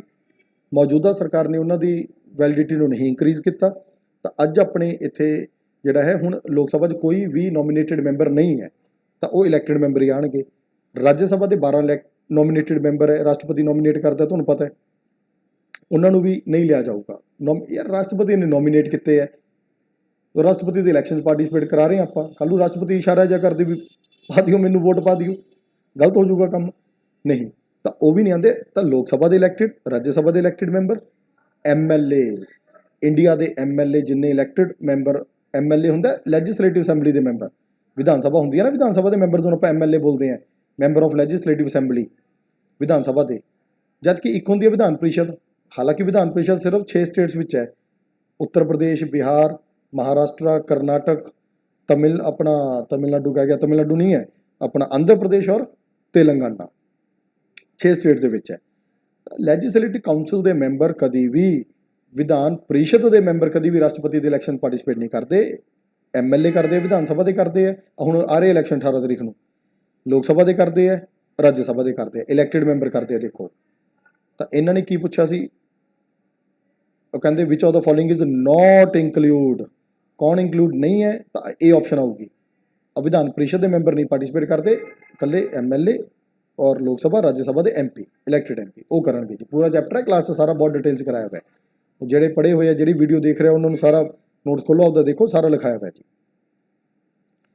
ਅੱਗੇ ਚੱਲਦੇ ਹਾਂ ਵਿਦ ਰੈਫਰੈਂਸ ਟੂ ਇੱਥੇ ਇਲੈਕਟਿਵ, ਅੱਛਾ ਇਹ ਯਾਰ ਇਲੈਕਸ਼ਨ ਆਉਣਾ, ਇਹ ਵਰਡ ਨਾ ਇਲੈਕਸ਼ਨ ਹੈ, election of president of India, consider the following statement. ਅੱਛਾ ਇੱਕ ਗੱਲ ਹੋਰ ਹੈ, ਰਾਸ਼ਟਰਪਤੀ ਦੇ ਇਲੈਕਸ਼ਨ 'ਚ ਪਾਰਟਿਸਿਪੇਟ ਕੌਣ ਕਰੂ, ਇਹ ਕਰੂਗਾ ਜੀ ਆਰਟੀਕਲ 54 'ਚ ਲਿਖਿਆ ਹੋਇਆ ਹੈ, MP MLA ਤੁਹਾਨੂੰ ਮੈਂ ਦੱਸਿਆ। ਰਾਸ਼ਟਰਪਤੀ ਦਾ ਇਲੈਕਸ਼ਨ ਹੁੰਦਾ ਕਿਵੇਂ ਹੈ ਆਪਣੇ ਇੰਡੀਆ 'ਚ, ਮਾੜੀ ਜਿਹੀ ਗੱਲ ਥੋੜ੍ਹੀ ਜਿਹੀ ਸੁਣੋ ਇਹਨੂੰ ਧਿਆਨ ਨਾਲ। ਆਪਣੇ ਇੰਡੀਆ ਦੇ ਵਿੱਚ ਇਲੈਕਸ਼ਨਸ ਦੇ 2 ਪ੍ਰੋਸੀਜਰ ਫੋਲੋ ਕੀਤੇ ਜਾਂਦੇ ਹੈ। ਇੱਕ ਪ੍ਰੋਸੀਜਰ ਦਾ ਨਾਮ ਹੁੰਦਾ ਹੈ ਫਸਟ ਪਾਸਟ ਦਾ ਪੋਸਟ ਸਿਸਟਮ, ਪਹਿਲੇ ਖੰਭਾ ਛੂਓ ਪੱਧਤੀ, ਹਿੰਦੀ 'ਚ ਬੋਲਦੇ ਆ। ਲੋਕ ਸਭਾ ਦਾ ਇਲੈਕਸ਼ਨ, ਆਪਣੇ ਲੋਕ ਸਭਾ ਦਾ ਪਾਰਲੀਮੈਂਟ ਦਾ, ਆਪਣਾ ਵਿਧਾਨ ਸਭਾ ਦੇ ਇਲੈਕਸ਼ਨ, ਪੰਚਾਇਤ ਦੇ ਅਤੇ ਮਿਊਨਿਸਪੈਲਿਟੀਜ਼ ਦੇ, ਆਹ 4 ਇਲੈਕਸ਼ਨ ਆਪਣੇ ਇੰਡੀਆ 'ਚ ਜਿੱਥੇ ਡਾਇਰੈਕਟ ਇਲੈਕਸ਼ਨ ਹੈ, ਆਮ ਜਨਤਾ ਪਾਰਟਿਸਿਪੇਟ ਕਰਦੀ ਹੈ। ਇਹ ਫਸਟ ਪਾਸਟ ਦਾ ਪੋਸਟ ਸਿਸਟਮ 'ਤੇ ਚੱਲਦਾ ਹੈ। ਮੀਨਸ ਜਿਹੜਾ ਮਰਜ਼ੀ ਇਲੈਕਸ਼ਨ 'ਚ ਖੜਾ ਹੋ ਜੇ, ਜਿਹਦੀ ਐਲੀਜੀਬਿਲਿਟੀ ਬਣਦੀ ਹੈ, ਜਿਹਨੂੰ ਵੱਧ ਵੋਟਾਂ ਮਿਲ ਗਈਆਂ ਬਈ ਉਹ ਜਿੱਤ ਗਿਆ। 100 ਵੋਟ ਪੈਣੀ ਸੀ, 5 ਕੈਂਡੀਡੇਟ ਖੜੇ ਹੋ ਗਏ, ਇੱਕ ਨੂੰ 40 ਵੋਟਾਂ ਜਾਂ 30 ਵੋਟਾਂ, ਇੱਕ ਨੂੰ 30 ਵੋਟਾਂ ਮਿਲ ਗਈਆਂ, ਇੱਕ ਨੂੰ 25, ਇੱਕ ਨੂੰ 20, 15, 10, 5 ਜਣੇ ਵੰਡੀਆਂ ਗਈਆਂ। ਹੁਣ 30 ਵੋਟਾਂ ਜਿਹਨੂੰ ਸਭ ਤੋਂ ਜ਼ਿਆਦਾ ਮਿਲੀਆਂ 30 ਵੋਟਾਂ ਵਾਲਾ, ਤਾਂ ਇੱਥੇ ਬਾਈ ਰੂਲ ਕੀ ਹੈ ਜੀ, ਉਹ ਬਾਈ ਡਿਫਾਲਟ ਕੀ ਹੋਊ, 30 ਵੋਟਾਂ ਵਾਲਾ ਨੇਤਾ ਬਣ ਜੂ 100 ਲੋਕਾਂ ਦਾ। ਪਤਾ ਉਹਨੂੰ ਵੀ ਹੈ ਵੀ ਘੱਟੋ ਘੱਟ 70 ਲੋਕਾਂ ਨੇ ਉਸ ਨੂੰ ਵੋਟ ਨਹੀਂ ਪਾਈ ਸੀ। ਆਪਣੇ ਇੰਡੀਆ 'ਚ ਆਈ ਚੱਲਦਾ ਹੈ। ਤੁਸੀਂ ਅੱਜ ਵੋਟਿੰਗ ਪੈਟਰਨ, ਤੁਸੀਂ ਪੰਜਾਬ ਦਾ ਵੋਟਿੰਗ ਪੈਟਰਨ ਚੱਕੋ, ਤੁਸੀਂ ਲੋਕ ਸਭਾ ਦੇ ਚੱਕੋ, ਪਹਿਲਾਂ ਤਾਂ ਆਪਣੇ 100 ਦੇ ਵਿੱਚੋਂ ਸਾਰੇ ਲੋਕ ਵੋਟ ਨਹੀਂ ਪਾਉਣ ਜਾਂਦੇ, ਵੋਟਿੰਗ ਹੀ 60%, 55% ਮਸਾਂ ਹੁੰਦੀ ਹੈ, 65%, ਉਹਦੇ ਵਿੱਚੋਂ ਵੀ ਵੋਟਾਂ ਵੰਡੀਆਂ ਜਾਂਦੀਆਂ 3-4 ਪਾਰਟੀਆਂ 'ਚ। ਤੁਹਾਨੂੰ ਹੈਰਾਨੀ ਹੋਊਗੀ ਜਾਣ ਕੇ, ਜਿਹੜੀ ਪਾਰਟੀ ਦੀ ਸਰਕਾਰ ਚੱਲ ਰਹੀ ਹੁੰਦੀ ਹੈ ਜੀ, ਉਹਨੂੰ ਤਾਂ ਵੋਟਾਂ ਹੀ 22 ਤੋਂ 25% ਪਈਆਂ ਹੁੰਦੀਆਂ ਹੈ, ਬਹੁਤ ਹੱਦ 28% ਵੋਟਾਂ ਪਈਆਂ ਹੁੰਦੀਆਂ, ਤੋਂ ਬਾਅਦ ਤਾਂ ਵੋਟ ਹੀ ਨਹੀਂ ਪਈ ਹੁੰਦੀ ਉਸ ਪਾਰਟੀ ਨੂੰ, ਜਦ ਕਿ ਪਾਰਟੀ ਉਹ ਪੂਰੇ ਦੇ ਪੂਰੇ ਦੇਸ਼ ਨੂੰ ਜਾਂ ਪਾਰਟੀ ਪੂਰੇ ਸਟੇਟ ਨੂੰ ਚਲਾ ਰਹੀ ਹੁੰਦੀ ਹੈ। ਉਹ ਹੁੰਦਾ ਫਸਟ ਪਾਸਟ ਦਾ ਪੋਸਟ। ਅੰਨਾ ਹਲਕਾ ਸਿਸਟਮ ਤੁਸੀਂ ਰਾਸ਼ਟਰਪਤੀ ਵਾਸਤੇ ਨਹੀਂ ਰੱਖ ਸਕਦੇ ਸੀ। ਇਹ ਕੁਐਸਚਨ ਵੀ ਆਊਗਾ ਅੱਗੇ, ਮੈਂ ਪਹਿਲਾਂ ਹੀ ਡਿਸਕਸ ਕਰਤਾ, ਆਪਾਂ ਉਦੋਂ ਵੀ ਥੋੜ੍ਹਾ ਜਿਹਾ ਮੈਂ ਬਰੀਫ ਕਰ ਦੂੰ। ਸੋ ਦੂਸਰੀ ਗੱਲ, ਰਾਸ਼ਟਰਪਤੀ ਦਾ ਹੁੰਦਾ ਪ੍ਰਪੋਰਸ਼ਨਲ ਰੀਪ੍ਰੈਜ਼ੈਂਟੇਸ਼ਨ ਬਾਈ ਦਾ ਮੀਨ ਆਫ ਸਿੰਗਲ ਟਰਾਂਸਫਰੇਬਲ ਵੋਟਿੰਗ ਸਿਸਟਮ। ਇਹ ਹੁਣ ਪੂਰਾ ਡਿਟੇਲ ਚੈਪਟਰ ਹੈ ਜੀ, ਕਲਾਸ ਵਿੱਚ ਕਰਾਉਂਦੇ ਸਾਰਾ। ਇਹਦੇ 'ਚ ਵੋਟਿੰਗ ਵੈਲਿਊ ਕੈਲਕੂਲੇਟ ਕੀਤੀ ਜਾਂਦੀ ਹੈ, ਕਿਉਂਕਿ ਜਿਹੜੇ ਪਾਰਟਿਸਪੈਂਟਸ ਨੇ, MLA ਹੈ, MP ਹੈ, ਔਰ ਉਹਨਾਂ ਦੀ ਵੋਟਿੰਗ ਵੈਲਿਊ ਕੈਲਕੂਲੇਟ ਹੋਏਗੀ। ਤਾਂ ਵੋਟਿੰਗ ਵੈਲਿਊ ਕਿਵੇਂ ਕੈਲਕੂਲੇਟ ਹੋਏਗੀ, ਇਹ ਸਾਰੀ ਡਿਟੇਲ ਆਰਟੀਕਲ 55 ਦੇ ਵਿੱਚ ਕੌਨਸਟੀਟਿਊਸ਼ਨ ਦੀ ਲਿਖੀ ਹੋਈ ਹੈ। ਕਲਾਸ ਵਿੱਚ ਪੂਰਾ ਡਿਟੇਲ ਕਰਾਈਦਾ ਹੈ ਜੀ। ਇਹ ਜਿਹੜੇ ਸਟੂਡੈਂਟਸ ਨੇ, ਜਿਨ੍ਹਾਂ ਨੇ ਸਿਲੇਬਸ ਕਰ ਰੱਖਿਆ, ਉਹਨਾਂ ਨੇ ਡਿਟੇਲ ਪੜ੍ਹੀ ਹੈ। ਹੁਣ ਆਪਾਂ ਨੇ ਆਪਦੇ ਕੁਐਸਚਨ ਤੇ ਇਹ ਕਹਿੰਦੇ ਵੀ ਕੰਸੀਡਰ ਕਰੋ ਸਟੇਟਮੈਂਟ ਨੂੰ। ਕੀ ਕਹਿੰਦੇ, value of vote each MLA varies from state to state. ਬਿਲਕੁਲ ਠੀਕ ਹੈ, ਕਿਉਂਕਿ ਹਰ ਇੱਕ MLA ਦੀ ਵੋਟਿੰਗ ਵੈਲਿਊ ਵੈਰੀ ਕਰਦੀ ਹੈ ਸਟੇਟ ਟੂ ਸਟੇਟ। ਜ਼ਿਆਦਾ ਵੱਡੀ ਸਟੇਟ ਜ਼ਿਆਦਾ ਪਾਪੂਲੇਸ਼ਨ ਜ਼ਿਆਦਾ ਵੋਟਿੰਗ ਵੈਲਿਊ, ਛੋਟੀ ਸਟੇਟ ਘੱਟ ਪਾਪੂਲੇਸ਼ਨ ਘੱਟ ਵੋਟਿੰਗ ਵੈਲਿਊ। ਫਾਰਮੂਲਾ ਤੁਹਾਨੂੰ ਮੈਂ ਸਾਰਾ ਕਲਾਸ 'ਚ ਲਿਖਾਇਆ ਹੋਇਆ, ਆਰਟੀਕਲ 55, ਇਹ ਤੁਹਾਨੂੰ ਬਹੁਤ ਡਿਟੇਲ 'ਚ ਪੂਰਾ ਚੈਪਟਰ 2 ਘੰਟਿਆਂ ਦਾ ਇਹ।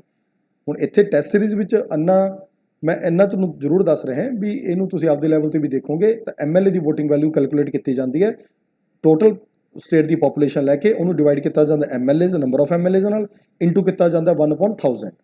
ਤਾਂ 1000 ਕੀਤਾ ਜਾਂਦਾ ਡਿਵਾਈਡ ਵੈਲਿਊ ਨੂੰ ਛੋਟਾ ਕਰਨ ਵਾਸਤੇ।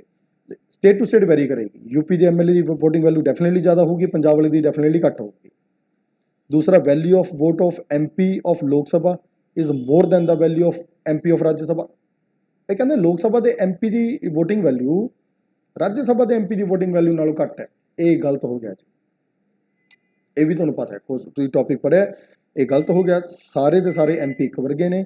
ਲੋਕ ਸਭਾ ਰਾਜ ਸਭਾ ਦੋਨਾਂ ਦੇ ਮੈਂਬਰਸ ਦੀ ਵੋਟਿੰਗ ਵੈਲਿਊ ਸੇਮ ਹੁੰਦੀ ਹੈ।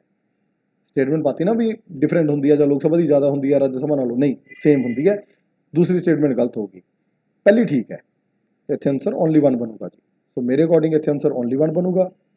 ਬਾਕੀ ਤੁਹਾਡੀ ਆਪਦੀ ਸਮਝ ਵੀ ਹੈ, ਟੌਪਿਕ ਤੁਸੀਂ ਡਿਟੇਲ ਪੜ੍ਹੋਗੇ ਤੁਹਾਨੂੰ ਸਾਰਾ ਇਹ ਸਮਝ ਪਊਗਾ ਵੀ। ਆਰਟੀਕਲ 55 ਦਾ ਟੌਪਿਕ ਸੀ। ਚਲਿਏ ਅੱਗੇ, ਚਲੋ ਅੱਗੇ ਚੱਲਦੇ हैं। अगला क्वेश्चन आ गया, consider the following statement with respect to election of president. Election वाला अगेन वही, हुण इलैक्शन इंपॉर्टेंट हो गए। आ देखो लिखता, कहते जी first past the post system नाल कराए जाते हैं, जमा नहीं कराए जाते। ये होंगे है proportional representation by the mean of single transferable voting system. Hindi में इसनूं बोलते हैं अनुपातिक प्रतिनिधित्व प्रणाली एकल संक्रमणीय मत प्रणाली द्वारा। डिटेल चैप्टर है जी, वो सारा असी क्लास में तुहानूं डिटेल मैं करवाया है। फिर अगली स्टेटमेंट की है, parliament provide a special procedure to determine the value of vote casted by each electorate. ये कहते भी पार्लीमेंट ने प्रोसीजर डिसाइड किया वोटिंग वैल्यू कैलकुलेट करने का। वो यार पार्लीमेंट ने थोड़ा किया है, हम पढ़ के नहीं आए पिछे आर्टिकल 55। आर्टिकल 55 च लिखा है, दस है कि MLA की वोटिंग वैल्यू किमें होगी, MP की किमें, 55 च लिखा है, पार्लीमेंट ने नहीं किया है, कॉन्स्टिट्यूशन च लिखा है। ये दोनों गलत हो गई स्टेटमेंट, दोनों गलत हो गई। सो नीदर 1 नॉट 2 इतने आंसर आऊगा इसका। क्यों गलत हो गया तो मैं दसता, पार्लीमेंट ने नहीं किया, कॉन्स्टिट्यूशन से लिखा है। और ये फर्स्ट पास द पोस्ट नहीं है, ये जरा है proportional representation by the mean of single transferable voting system.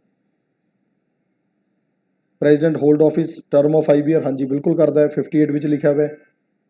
Article 58 यही है, 5 साल का टर्म होएगा। कदों तो होएगा, कदों तो जो ऑफिस जाऊगा उदों तो होगा, और कदों तो होगा, होल्ड इस ऑफिस। तो होल्ड इस ऑफिस जो आपका ऑफिस होल्ड करूगा जी उदों तो होगा। ठीक है, इतने आंसर सी आऊगा। ये नहीं कि इलैक्शन कमीशन नहीं दसदा या पार्लीमेंट नहीं डिसाइड करती, या जो इलैक्ट हूँ इलैक्ट तो 21 तरीक को हो जू, 21 जुलाई में, तो 21 जुलाई तो नहीं डेट शुरू होगी जिदन ओथ लऊगा आपके ऑफिस और जाऊगा उदों तो शुरू होगा टाइम। आर्टिकल 58 है। अच्छा होर दसदा आर्टिकल 58 रिजाइन वाइस प्रेजिडेंट नूं जांदा है, ये भी आर्टिकल 58 च लिखा हुआ जी। ਸੋ ਅਗਰ ਕੋਈ ਨੋਟ ਕਰਨਾ ਚਾਹੇ ਮੈਂ ਫੇਰ ਸਮਝਾ ਰਿਹਾ, ਇਹ ਤੁਹਾਨੂੰ ਹੌਲੀ ਹੌਲੀ ਆਦਤ ਮੇਰੇ ਨਾਲ ਬਣਾਉਣੀ ਪੈਣੀ ਹੈ। ਜਿਹੜੇ ਬਿਲਕੁਲ ਨਵੇਂ ਨੇ, ਜਿਹੜੇ ਤਾਂ ਆਪਣੇ ਪੁਰਾਣੇ ਸਟੂਡੈਂਟ ਉਹਨਾਂ ਨੂੰ ਪਤਾ ਹੈ ਮੇਰਾ ਕਰਾਉਣ ਦਾ ਤਰੀਕਾ, ਜਿਹੜੇ ਬਿਲਕੁਲ ਅੱਜ ਮੈਨੂੰ ਪਹਿਲੀ ਵਾਰ ਦੇਖ ਰਹੇ ਨੇ, ਮੇਰੇ ਨਾਲ ਪਹਿਲੀ ਵਾਰ ਇਹ ਕੰਮ ਕਰ ਰਹੇ ਨੇ, ਥੋੜ੍ਹਾ ਜਿਹਾ ਲੈਵਲ ਆਪਦੇ ਅਪਗ੍ਰੇਡ ਕਰ ਲਓ ਜੀ। ਸਿੱਖਣ ਦੀ ਭਾਵਨਾ ਨਾਲ ਬੈਠੋ, ਮੇਰੇ ਨਾਲ ਜੁੜੋ ਸਿੱਖਣ ਦੀ ਭਾਵਨਾ ਨਾਲ। ਡੈਫੀਨੇਟਲੀ ਯਕੀਨ ਮੰਨੋ ਯਾਰ, ਤੁਹਾਡਾ ਪੇਪਰ ਨਹੀਂ ਮੈਂ GS ਵਾਸਤੇ ਰੁਕਣ ਦਿੰਦਾ। ਇਹ ਤੁਸੀਂ ਟੈਸਟ ਸੀਰੀਜ਼ ਕਰ ਲਈ, ਵਧੀਆ ਤਰੀਕੇ ਦੇ ਕੁਐਸਚਨ ਕਰ ਲਏ, GS ਕਰਕੇ ਨਹੀਂ ਤੁਹਾਡਾ ਪੇਪਰ ਰੁਕ ਸਕਦਾ। ਬਾਕੀ ਮੈਥ ਰੀਜ਼ਨਿੰਗ ਤੁਸੀਂ ਆਪਦਾ ਦੇਖਣਾ ਹੈ, ਬਾਕੀ ਸਬਜੈਕਟ ਆਪਦੇ ਦੇਖਣੇ ਹੈ। ਆਪਣਾ ਜਿਹੜਾ ਸੈਂਟਰ ਹੈ, ਆਪਣਾ ਇੰਸਟੀਚਿਊਟ ਹੈ, ਜੀਤ ਰੋਡ 'ਤੇ ਹੈ ਜੀ, ਬਠਿੰਡਾ ਦੇ ਵਿੱਚ ਹੈ, ਮੇਨ ਰੋਡ 'ਤੇ ਹੀ ਹੈ, 12 ਨੰਬਰ ਗਲੀ ਦੇ ਕੋਲੇ ਰਹਿ ਜਾਂਦਾ ਹੈ। ਔਰ ਆਪਣਾ ਜਿਹੜਾ ਇੰਸਟੀਚਿਊਟ ਹੈ ਐਕਸਕਲੂਸਿਵ GK ਦਾ ਹੀ ਇੰਸਟੀਚਿਊਟ ਹੈ, GS ਦਾ ਇੰਸਟੀਚਿਊਟ। ਆਪਣੇ ਕੋਲੇ ਸਿਰਫ GK ਦੀ ਕਲਾਸਿਸ ਨੇ, ਅਦਰਵਾਈਜ਼ ਹੋਰ ਕੋਈ ਸਬਜੈਕਟ ਆਪਾਂ ਨਹੀਂ ਕਰਾਉਂਦੇ ਫਿਲਹਾਲ ਵਾਸਤੇ। ਚਲੋ ਅਗਲੇ ਕੁਐਸਚਨ 'ਤੇ ਚੱਲਦੇ ਹਾਂ। ਅੱਛਾ, ਮੈਂ ਹੀ ਪੜ੍ਹਾਉਂਦਾ ਸਾਰਾ ਸਬਜੈਕਟ, ਇਹ ਵੀ ਮੈਂ ਕਲੀਅਰ ਕਰਦਾ। ਜਿਹੜੇ ਕੋਈ ਬਾਹਰਲੇ ਜੱਜ ਪਹਿਲੀ ਵਾਰ ਇਸ ਵੀਡੀਓ ਨੂੰ ਦੇਖ ਰਹੇ ਨੇ, ਮੇਰਾ ਨਾਮ ਸੁਮਿਤ ਬੰਸਲ ਹੈ। ਕੱਲਾ ਸਬਜੈਕਟ ਮੈਂ ਪੜ੍ਹਾਉਂਦਾ। ਇਹ ਪੂਰੀ ਦੀ ਪੂਰੀ ਟੈਸਟ ਸੀਰੀਜ਼ ਮੈਂ ਡਿਜ਼ਾਈਨ ਕੀਤੀ ਹੈ। ਕੱਲਾ ਕੁਐਸਚਨ ਇਸੇ ਤਰੀਕੇ ਨਾਲ ਪੂਰੀ ਟੈਸਟ ਸੀਰੀਜ਼ ਦਾ 500 ਤੋਂ ਜ਼ਿਆਦਾ ਟੈਸਟ ਤੁਸੀਂ ਮੰਨ ਕੇ ਚੱਲੋ ਜੀ, ਕੱਲੇ ਸਬਜੈਕਟ ਦੇ ਮੈਂ ਡਿਸਕਸ ਕਰੂੰ ਤੁਹਾਡੇ ਨਾਲ। ਇੱਥੇ ਹੋਰ ਕੋਈ ਟੀਚਰ ਨਹੀਂ ਹੈ ਕਿ ਮੈਂ ਕੋਈ ਹੋਰ ਕਿਸੇ ਨੂੰ ਅਪਾਇੰਟ ਕਰਤਾ ਵੀ ਯਾਰ ਟੈਸਟ ਡਿਸਕਸ਼ਨ ਦੇ ਦਿਓ, ਹੋਰ ਦੇ ਦਿਓ, ਐਸਾ ਕੁਛ ਨਹੀਂ ਹੈ। ਮੈਂ ਤੁਹਾਨੂੰ ਹਰ ਚੀਜ਼ ਨੂੰ ਪੜ੍ਹਾਉਣਾ ਜੀ, ਮੈਨੂੰ ਆਪਦੇ ਤੋਂ ਬਿਨਾਂ ਨਹੀਂ ਤਸੱਲੀ ਹੋ ਪਾਉਂਦੀ ਕਿਸੇ ਹੋਰ ਦੇ ਨਾਲ। ਖੈਰ ਅੱਗੇ ਚੱਲਦੇ ਹਾਂ। Following pair is incorrect. ਲੋ ਵੀ ਹੁਣ ਕਹਿੰਦੇ ਗਲਤ ਪੇਅਰ ਕਿਹੜਾ ਬਣਿਆ ਹੋਇਆ, ਕੀ ਹੈ? Prior recommendation for money bill. ਅੱਛਾ, ਰਾਸ਼ਟਰਪਤੀ ਦੀ ਪ੍ਰਿਓਰ ਰੈਕਮੈਂਡੇਸ਼ਨ ਚਾਹੀਦੀ ਹੈ ਮਨੀ ਬਿੱਲ ਦੀ। ਯਾਦ ਆ ਰਿਹਾ ਆਰਟੀਕਲ 110 ਮਨੀ ਬਿੱਲ? ਬਈ ਟਾਈਪ ਆਫ ਬਿੱਲ ਆਪਾਂ ਪੜ੍ਹਾਉਂਦੇ ਆ, ਪੂਰਾ ਚੈਪਟਰ ਕਰਾਇਆ ਕਲਾਸ 'ਚ। ਸਿੰਪਲ ਬਿੱਲ ਆਰਟੀਕਲ 107, ਇਹਨਾਂ ਦਾ ਅਲੱਗ ਟੈਸਟ ਹੈ। ਪ੍ਰੋਸੀਜਰ ਪਾਰਲੀਮੈਂਟਰੀ ਪ੍ਰੋਸੀਜਰ ਪੂਰੇ ਅਲੱਗ ਟੈਸਟ ਹੋਣਗੇ। Article 107 simple bill, article 110 joint sitting, article 110 money bill, article 112 ਜਿਹੜਾ ਤੁਹਾਡਾ ਬਜਟ ਦਾ annual financial statement, article 114 appropriation bill, article 115 special grants, additional grants, article 117 finance bill. ਤਾਂ ਜਿੰਨੇ ਟਾਈਪ ਆਫ ਬਿੱਲ ਹੈ ਪੂਰਾ ਇੱਕ ਚੈਪਟਰ ਹੁੰਦਾ, ਉਹਦਾ ਟੈਸਟ ਵੀ ਅਲੱਗ ਆਊਗਾ। ਮਨੀ ਬਿੱਲ ਰਾਸ਼ਟਰਪਤੀ ਦੀ ਪ੍ਰਿਓਰ ਰੈਕਮੈਂਡੇਸ਼ਨ ਚਾਹੀਦੀ ਹੈ, ਇਹਦੀ ਫਾਈਨੈਂਸ਼ੀਅਲ ਪਾਵਰ ਦੇ ਵਿੱਚ ਆਊਗਾ, ਬਿਲਕੁਲ ਠੀਕ ਹੈ। ਰਾਸ਼ਟਰਪਤੀ ਦੀ ਅਨੁਮਤੀ ਤੋਂ ਬਿਨਾਂ ਮਨੀ ਬਿੱਲ ਦੇ ਉੱਤੇ ਚਰਚਾ ਨਹੀਂ ਹੋ ਸਕਦੀ ਲੋਕ ਸਭਾ ਦੇ ਵਿੱਚ। ਔਰ ਤੁਹਾਨੂੰ ਮੈਂ ਦੱਸਿਆ ਵੀ ਸੀ, ਮਨੀ ਬਿੱਲ ਸਿਰਫ ਲੋਕ ਸਭਾ 'ਚ ਆ ਸਕਦਾ ਹੈ, ਰਾਜ ਸਭਾ ਮਨੀ ਬਿੱਲ ਲੈ ਕੇ ਨਹੀਂ ਆ ਸਕਦੀ। ਔਰ ਰਾਜ ਸਭਾ ਕੋਲੇ ਸਿਰਫ 14 ਦਿਨ ਦਾ ਟਾਈਮ ਹੈ ਜੀ ਮਨੀ ਬਿੱਲ ਨੂੰ ਹੋਲਡ ਕਰਨ ਵਾਸਤੇ। ਰਾਜ ਸਭਾ ਉਹਦੇ 'ਚ ਕੋਈ ਜ਼ਿਆਦਾ ਰੈਕਮੈਂਡੇਸ਼ਨ ਆਪਦੀਆਂ ਚੇਂਜਿਸ ਦੀਆਂ ਦੇ ਹੀ ਨਹੀਂ ਸਕਦੀ। ਦੇ ਸਕਦੀ ਹੈ, ਉਹਨੂੰ ਮੰਨਣਾ ਨਾ ਮੰਨਣਾ ਲੋਕ ਸਭਾ ਦੇ ਹੱਥ ਵਿੱਚ ਹੈ। ਉੱਥੇ ਲੋਕ ਸਭਾ ਹੀ ਸਰਵਾ ਹੈ। ਇਹ ਪੇਅਰ ਸਹੀ ਹੈ। Prior recommendation for money bill ਰਾਸ਼ਟਰਪਤੀ ਦੀ, ਫਾਈਨੈਂਸ਼ੀਅਲ ਪਾਵਰ ਬਿਲਕੁਲ ਠੀਕ। ਸੁਪਰੀਮ ਕਮਾਂਡਰ ਡਿਫੈਂਸ ਫੋਰਸਿਸ ਦਾ ਮਿਲਟਰੀ ਪਾਵਰ ਬਿਲਕੁਲ ਠੀਕ। International treaties agreement in the name of president diplomatic power. ਉਹ ਕੱਲ੍ਹ ਨੂੰ ਤੁਸੀਂ IFS ਬਣ ਗਏ, ਇੰਡੀਅਨ ਫੋਰਨ ਸਰਵਿਸਿਜ਼, ਭਾਰਤੀ ਵਿਦੇਸ਼ ਸੇਵਾ, ਰਾਜਦੂਤ ਬਣੇ UPSC ਕਰੈਕ ਕਰਕੇ, ਤਾਂ ਤੁਹਾਨੂੰ ਹੁਣ ਇੰਗਲੈਂਡ ਦਾ ਰਾਜਦੂਤ ਬਣਾਉਣਾ ਹੈ ਕਿ ਅਮਰੀਕਾ ਦਾ ਬਣਾਉਣਾ ਹੈ ਕਿ ਕੈਨੇਡਾ ਦਾ ਬਣਾਉਣਾ ਹੈ ਕਿ ਬੁਰਕਿਨਾ ਫਾਸੋ ਤੇ ਯੁਗਾਂਡਾ, ਰਵਾਂਡਾ, ਬਰੂੰਡੀ, ਅਫਰੀਕਾ ਦੇ ਕਿਸੇ ਦੇਸ਼ 'ਚ ਭੇਜਣਾ ਹੈ, ਅਫਗਾਨਿਸਤਾਨ ਭੇਜਣਾ ਹੈ, ਇਹ ਰਾਸ਼ਟਰਪਤੀ ਡਿਸਾਈਡ ਕਰੂਗਾ ਅਤੇ ਉਹਦੀਆਂ ਡਿਪਲੋਮੈਟਿਕ ਪਾਵਰਸ ਆ ਜਾਂਦੀਆਂ। ਇਹ ਵੀ ਠੀਕ ਹੈ। ਤਾਂ ਉੱਪਰਲੇ ਤਿੰਨ ਤਾਂ ਠੀਕ ਹੈਗੀ ਹੈ। ਡੈਕਲੇਰੇਸ਼ਨ ਆਫ ਫਾਈਨੈਂਸ਼ੀਅਲ ਐਮਰਜੈਂਸੀ, ਉਹ ਯਾਰ ਫਾਈਨੈਂਸ਼ੀਅਲ ਐਮਰਜੈਂਸੀ 360, ਇਹ ਇਹਦੀਆਂ ਐਮਰਜੈਂਸੀ ਪਾਵਰਸ ਨੇ, ਇਹ ਫਾਈਨੈਂਸ਼ੀਅਲ ਪਾਵਰਸ ਨਹੀਂ ਹੈ। ਇਹਨੂੰ ਐਮਰਜੈਂਸੀ ਪਾਵਰ ਕਿਹਾ ਜਾਊਗਾ। ਤਾਂ ਇੱਥੇ ਆਹ ਸਟੇਟਮੈਂਟ ਗਲਤ ਹੋ ਗਈ, ਫਾਈਨੈਂਸ਼ੀਅਲ ਪਾਵਰ ਨਹੀਂ ਬੋਲਾਂਗੇ, ਐਮਰਜੈਂਸੀ ਪਾਵਰ ਬੋਲਾਂਗੇ। ਤਾਂ ਇਸ ਕਰਕੇ ਇਹਨਾਂ ਨੇ ਨੋਟ ਕਰੈਕਟ ਪੁੱਛਿਆ ਸੀ, ਇਨਕਰੈਕਟ ਪੁੱਛਿਆ, ਤਾਂ ਇੱਥੇ D ਆਪਸ਼ਨ ਆਊਗੀ ਜੀ। D ਆਪਸ਼ਨ ਇੱਥੋਂ ਤੋਂ D ਆਣੀ ਸੀਗੀ। ਸੋ ਚਲੋ ਹੋ ਗਿਆ ਹੋਊਗਾ, ਅਗਲੇ 'ਤੇ ਚੱਲਦੇ ਹਾਂ। Which of the following is ground impeachment. Article 61 ਯਾਦ ਹੈ, impeachment of president on the violation of constitution, ਪੂਰਾ ਲਿਖਾਇਆ ਹੋਇਆ, ਹਰ ਚੀਜ਼ ਲਿਖਾਈ ਹੋਈ ਹੈ ਕਲਾਸ ਨੋਟਸ ਦੇ ਵਿੱਚ। ਸੋ ਰਾਸ਼ਟਰਪਤੀ ਨੂੰ ਸੰਵਿਧਾਨ ਦਾ ਉਲੰਘਣ ਕਰਨ ਦੇ ਆਧਾਰ 'ਤੇ ਹੀ ਹਟਾਇਆ ਜਾ ਸਕਦਾ, ਹੋਰ ਕੋਈ ਬੇਸ ਨਹੀਂ ਹੈ। ਨਾ ਕੋਈ ਮਿਸਬਿਹੇਵੀਅਰ, ਨਾ ਕੋਈ ਇਨਕੈਪੈਸਿਟੀ, ਇਨਸੋਲਵੈਂਸੀ ਵਗੈਰਾ। ਖੈਰ ਉਹ ਇਹ ਡਿਫਰੈਂਟ ਚੀਜ਼ਾਂ ਨੇ, ਪਰ ਕੌਨਸਟੀਟਿਊਸ਼ਨ ਕਹਿੰਦਾ ਵਾਇਲੇਸ਼ਨ ਆਫ ਕੌਨਸਟੀਟਿਊਸ਼ਨ, ਇਸ ਆਧਾਰ 'ਤੇ ਹੀ ਉਸਨੂੰ ਹਟਾਇਆ ਜਾ ਸਕਦਾ ਹੈ। ਔਰ ਇਹਦਾ ਪੂਰਾ ਪ੍ਰੋਸੀਜਰ ਮੈਂ ਬਹੁਤ ਡਿਟੇਲ 'ਚ ਕਲਾਸ ਪੜ੍ਹਾਇਆ ਹੋਇਆ ਨਾ, ਕਿ ਪਾਰਲੀਮੈਂਟ ਦੇ ਕੋਈ ਵੀ ਹਾਊਸ, ਇਧਰ ਲੋਕ ਸਭਾ, ਰਾਜ ਸਭਾ, ਬਿੱਲ ਲੈ ਕੇ ਆ ਸਕਦੇ ਨੇ। ਚਲੋ ਇੱਕ, ਕਿਉਂਕਿ ਰਾਸ਼ਟਰਪਤੀ ਹੁਣ ਨਿਊਜ਼ 'ਚ ਬਰੀਫ ਇਹਨੂੰ ਕਰ ਲੈਂਦੇ ਆ ਕਿ ਵੀ ਕਿਸੇ ਵੀ ਹਾਊਸ 'ਚ ਰੈਜ਼ੋਲੂਸ਼ਨ ਆ ਸਕਦਾ ਹੈ। ਮੈਂਬਰ ਪਾਰਲੀਮੈਂਟ ਹੀ ਰੈਜ਼ੋਲੂਸ਼ਨ ਲੈ ਕੇ ਆਊਗਾ, ਪਰ ਇਕੱਲਾ ਨਹੀਂ ਲੈ ਕੇ ਆ ਸਕਦਾ। ਇਹ ਨਹੀਂ ਕਿ ਮੂੰਹ ਚੱਕ ਕੇ ਕੋਈ ਵੀ MP ਆ ਕੇ ਕਹਤਾ ਕਿ ਜੀ ਹਟਾਓ ਰਾਸ਼ਟਰਪਤੀ ਨੂੰ। ਰਾਸ਼ਟਰਪਤੀ ਘੱਟੋ ਘੱਟ 1/4 ਮੈਂਬਰਸ ਦੀ ਸਾਈਨ ਚਾਹੀਦੀ ਹੈ ਉਹ ਰੈਜ਼ੋਲੂਸ਼ਨ ਨੂੰ ਇੰਟਰੋਡਿਊਸ ਕਰਨ ਵਾਸਤੇ। 1/4 ਮੈਂਬਰ ਦੇ ਸਾਈਨ ਹੋਣਗੇ। ਪ੍ਰੈਜ਼ਾਈਡਿੰਗ ਆਫਿਸਰ ਸਪੀਕਰ, ਉਸ ਨੂੰ ਲੋਕ ਸਭਾ ਦਾ ਸਪੀਕਰ ਹੈ, ਰਾਜ ਸਭਾ ਦਾ ਚੇਅਰਮੈਨ ਅਸੈਪਟ ਕਰੂਗਾ। 14 ਦਿਨਾਂ ਦਾ ਨੋਟਿਸ ਜਾਰੀ ਕੀਤਾ ਜਾਊਗਾ ਰਾਸ਼ਟਰਪਤੀ ਨੂੰ, ਦੱਸਿਆ ਜਾਊਗਾ ਕਿ ਭਾਈ ਤੈਨੂੰ ਹਟਾਉਣ ਦਾ ਪ੍ਰੋਸੀਜਰ ਸ਼ੁਰੂ ਕਰਨ ਲੱਗੇ ਆ, ਆਪਦੀ ਤਿਆਰੀ ਖਿੱਚ ਲਾ, ਆਪਦਾ ਡਿਫੈਂਸ ਤਿਆਰ ਕਰ ਲਾ। 14 ਦਿਨਾਂ ਤੋਂ ਬਾਅਦ ਉਸ ਰੈਜ਼ੋਲੂਸ਼ਨ ਉੱਤੇ ਚਰਚਾ ਹੋਊਗੀ। ਟੋਟਲ ਮੈਂਬਰਸ ਦਾ 2/3 ਮੈਜੋਰਟੀ ਚਾਹੀਦੀ ਹੈ, ਟੋਟਲ ਮੈਂਬਰ ਦੀ। ਪੂਰੇ ਕਨਸਟੀਟਿਊਸ਼ਨ 'ਚ ਸਿਰਫ ਇੱਥੇ ਇੱਕ ਐਸਾ ਪੁਆਇੰਟ ਹੈ ਜੀ ਜਿੱਥੇ ਟੋਟਲ ਮੈਂਬਰ ਦੀ 2/3 ਮੈਜੋਰਟੀ ਚਾਹੀਦੀ ਹੁੰਦੀ ਹੈ, ਅਦਰਵਾਈਜ਼ ਬਾਕੀ ਜਗ੍ਹਾ ਸਪੈਸ਼ਲ ਮੈਜੋਰਟੀ ਵਿੱਚ ਵੀ ਪ੍ਰੈਜ਼ੈਂਟ ਐਂਡ ਵੋਟਿੰਗ ਮੈਂਬਰ ਦੀ 2/3 ਹੁੰਦੀ ਹੈ, ਟੋਟਲ ਦੀ ਕਿਤੇ ਵੀ ਨਹੀਂ ਹੋ ਰਹੇਗੀ ਸਿਵਾਏ ਰਾਸ਼ਟਰਪਤੀ ਨੂੰ ਹਟਾਉਣ ਦੇ। ਸੋ ਇਹ ਤੁਹਾਨੂੰ ਮੈਂ ਇੱਕ ਬਰੀਫ ਦੱਸਿਆ, ਔਰ ਉਸ ਤਰੀਕੇ ਨਾਲ ਫਿਰ ਸੈਕੰਡ ਹਾਊਸ 'ਚ ਬਿੱਲ ਜਾਊਗਾ, ਸੈਕੰਡ ਹਾਊਸ ਕਾਲ ਕਰੂਗਾ ਪ੍ਰੈਜ਼ੀਡੈਂਟ ਨੂੰ ਆਪਦੇ ਡਿਫੈਂਡ ਕਰਨ ਵਾਸਤੇ, ਫਸਟ ਹਾਊਸ ਨਹੀਂ ਬੁਲਾਉਂਦਾ, ਤਾਂ ਫਿਰ ਉਹ ਜੋ ਵੀ ਡਿਫੈਂਡ ਕੀਤਾ ਸੈਕੰਡ ਹਾਊਸ ਵਿੱਚ ਵੀ 2/3 ਮੈਜੋਰਟੀ ਟੋਟਲ ਮੈਂਬਰ ਦੀ, ਫਿਰ ਜਾ ਕੇ ਰਾਸ਼ਟਰਪਤੀ ਹਟਾ ਦੇਣਗੇ। ਇਹ ਸਾਰਾ ਕਲਾਸ ਉੱਪਰ ਆਇਆ ਹੋਇਆ ਜੀ, ਬਰੀਫ ਕਰਤਾ ਮੈਂ। ਆਰਟੀਕਲ 61 ਹੈ, violation of constitution. Which of the following statement provide the executive power of the president. ਰਾਸ਼ਟਰਪਤੀ ਦੀ ਐਗਜ਼ੀਕਿਊਟਿਵ ਪਾਵਰ ਕਿਹੜੀ ਹੈ? ਮੰਤਰੀਆਂ ਨੂੰ ਅਪਾਇੰਟ ਕਰਦਾ, ਡਿਸਟ੍ਰੀਬਿਊਟ ਕਰਦਾ ਪੋਰਟਫੋਲੀਓ, ਕਿਹਦੇ ਕਹਿਣ ਤੇ? ਕਾਉਂਸਲ ਆਫ ਮਿਨਿਸਟਰ, ਉਹ ਯਾਰ ਪੀਐਮ ਦੇ ਕਹਿਣ ਤੇ। ਇੱਥੇ ਇਹ ਗਲਤ ਹੋ ਗਿਆ, ਹੁਣ ਪੀਐਮ ਦੇ ਕਹਿਣ ਤੇ ਕਰਦਾ ਹੈ। ਆਰਟੀਕਲ 75 74 75 ਦੋ ਆਰਟੀਕਲ ਹੈ ਕਾਉਂਸਲ ਮਿਨਿਸਟਰ ਦੇ।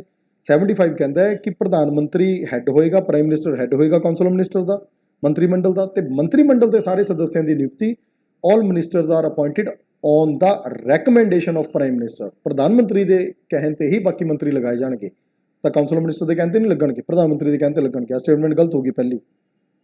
ਅੱਛਾ, ਅਗਲੀ ਕੀ ਹੈ? He appoint attorney general, attorney general ਕਰੂ ਆਰਟੀਕਲ ਨੰਬਰ 76 ਅਟਾਰਨੀ ਜਨਰਲ ਦਾ। ਕੰਟਰੋਲਰ ਐਂਡ ਆਡੀਟਰ ਜਨਰਲ ਕਰੂ ਆਰਟੀਕਲ 148 ਤੋਂ 151 ਸੀਏਜੀ ਕੈਗ ਦਾ। Chairman member of UPSC 215 article 215 ਨਹੀਂ 300 315 312 ਤੋਂ ਸ਼ੁਰੂ ਹੋ ਜਾਂਦੇ ਨੇ ਯੂਪੀਐਸਸੀ ਵਾਲਾ ਟੌਪਿਕ, ਸਾਰੇ ਕਲਾਸ 'ਚ ਕਰਾਏ ਹੋਏ ਹੈ। ਇਹ ਸਾਰਿਆਂ ਦੇ ਮੈਂਬਰ ਚੇਅਰਮੈਨ ਰਾਸ਼ਟਰਪਤੀ ਹੀ ਅਪਾਇੰਟ ਕਰਦਾ ਹੈ, ਬਿਲਕੁਲ ਠੀਕ ਹੈ। ਆ ਦੂਸਰੀ ਸਟੇਟਮੈਂਟ ਸਹੀ ਹੈ। ਹੀ ਆਲਸੋ ਅਪਾਇੰਟ ਦਾ ਇੰਟਰ ਸਟੇਟ ਕਾਉਂਸਿਲ। ਉਹ ਇੰਟਰ ਸਟੇਟ ਕਾਉਂਸਿਲ 363 ਯਾਦ ਆ ਰਿਹਾ ਹੈ? ਸੈਂਟਰ ਸਟੇਟ ਰਿਲੇਸ਼ਨਸ, ਉਹਦੇ ਵਿੱਚ ਚੈਪਟਰ ਗਾਹਾਂ ਜਿਹੜਾ ਸੀ ਐਡਮਿਨਿਸਟ੍ਰੇਟਿਵ ਰਿਲੇਸ਼ਨ, ਉਹਦੇ 'ਚ ਆਰਟੀਕਲ 363 ਪੜ੍ਹਾਇਆ ਹੋਇਆ ਜੀ। ਤਾਂ ਦਿਨ ਸੀ 28 ਮਈ ਦਾ, 28 ਮਈ। ਚਲੋ ਮੇਰੀ ਨਾਲ ਡਰਾਇੰਗ ਵੀ ਚੱਲ ਰਹੀ ਹੈ ਜੀ, ਇਹਨੂੰ ਮਾੜਾ ਸਮਝ ਲਿਓ। 28 ਮਈ ਸਾਲ 1990। ਉਹ ਕਿਸੇ ਦਾ ਬਰਥਡੇ ਹੈਗਾ 28 ਮਈ ਦਾ, ਤਾਂ ਯਾਦ ਰੱਖ ਲਿਓ 1990। ਤਾਂ 28 ਮਈ 1990 ਨੂੰ ਰਾਸ਼ਟਰਪਤੀ ਨੇ ਇੰਟਰ ਸਟੇਟ ਕਾਉਂਸਿਲ ਬਣਾਤੀ ਸੀਗੀ, 363 ਆਰਟੀਕਲ ਦੇ ਵਿੱਚ ਲਿਖਿਆ ਹੋਇਆ। ਤਾਂ ਇਹ ਵੀ ਠੀਕ ਹੈ। ਤਾਂ 2 ਔਰ 3 ਠੀਕ ਹੀ ਹੈ ਯਾਰ, ਪਹਿਲਾਂ ਤਾਂ ਗਲਤ ਹੋ ਗਿਆ, ਪਹਿਲਾਂ ਗਲਤ ਹੋ ਗਿਆ। 2 3 ਠੀਕ ਨੇ, ਆਨਸਰ ਆਊਗਾ ਬੀ 2 ਔਰ 3। ਠੀਕ, ਸੋ ਇਹ ਤੁਸੀਂ ਕਰ ਲਿਆ ਹੋਊਗਾ, ਨੋਟ ਵੀ ਕਰ ਲਿਆ ਹੋਊਗਾ, ਮੈਨੂੰ ਉਮੀਦ ਹੈ ਨੋਟ ਕਰ ਲਿਆ ਹੋਊਗਾ।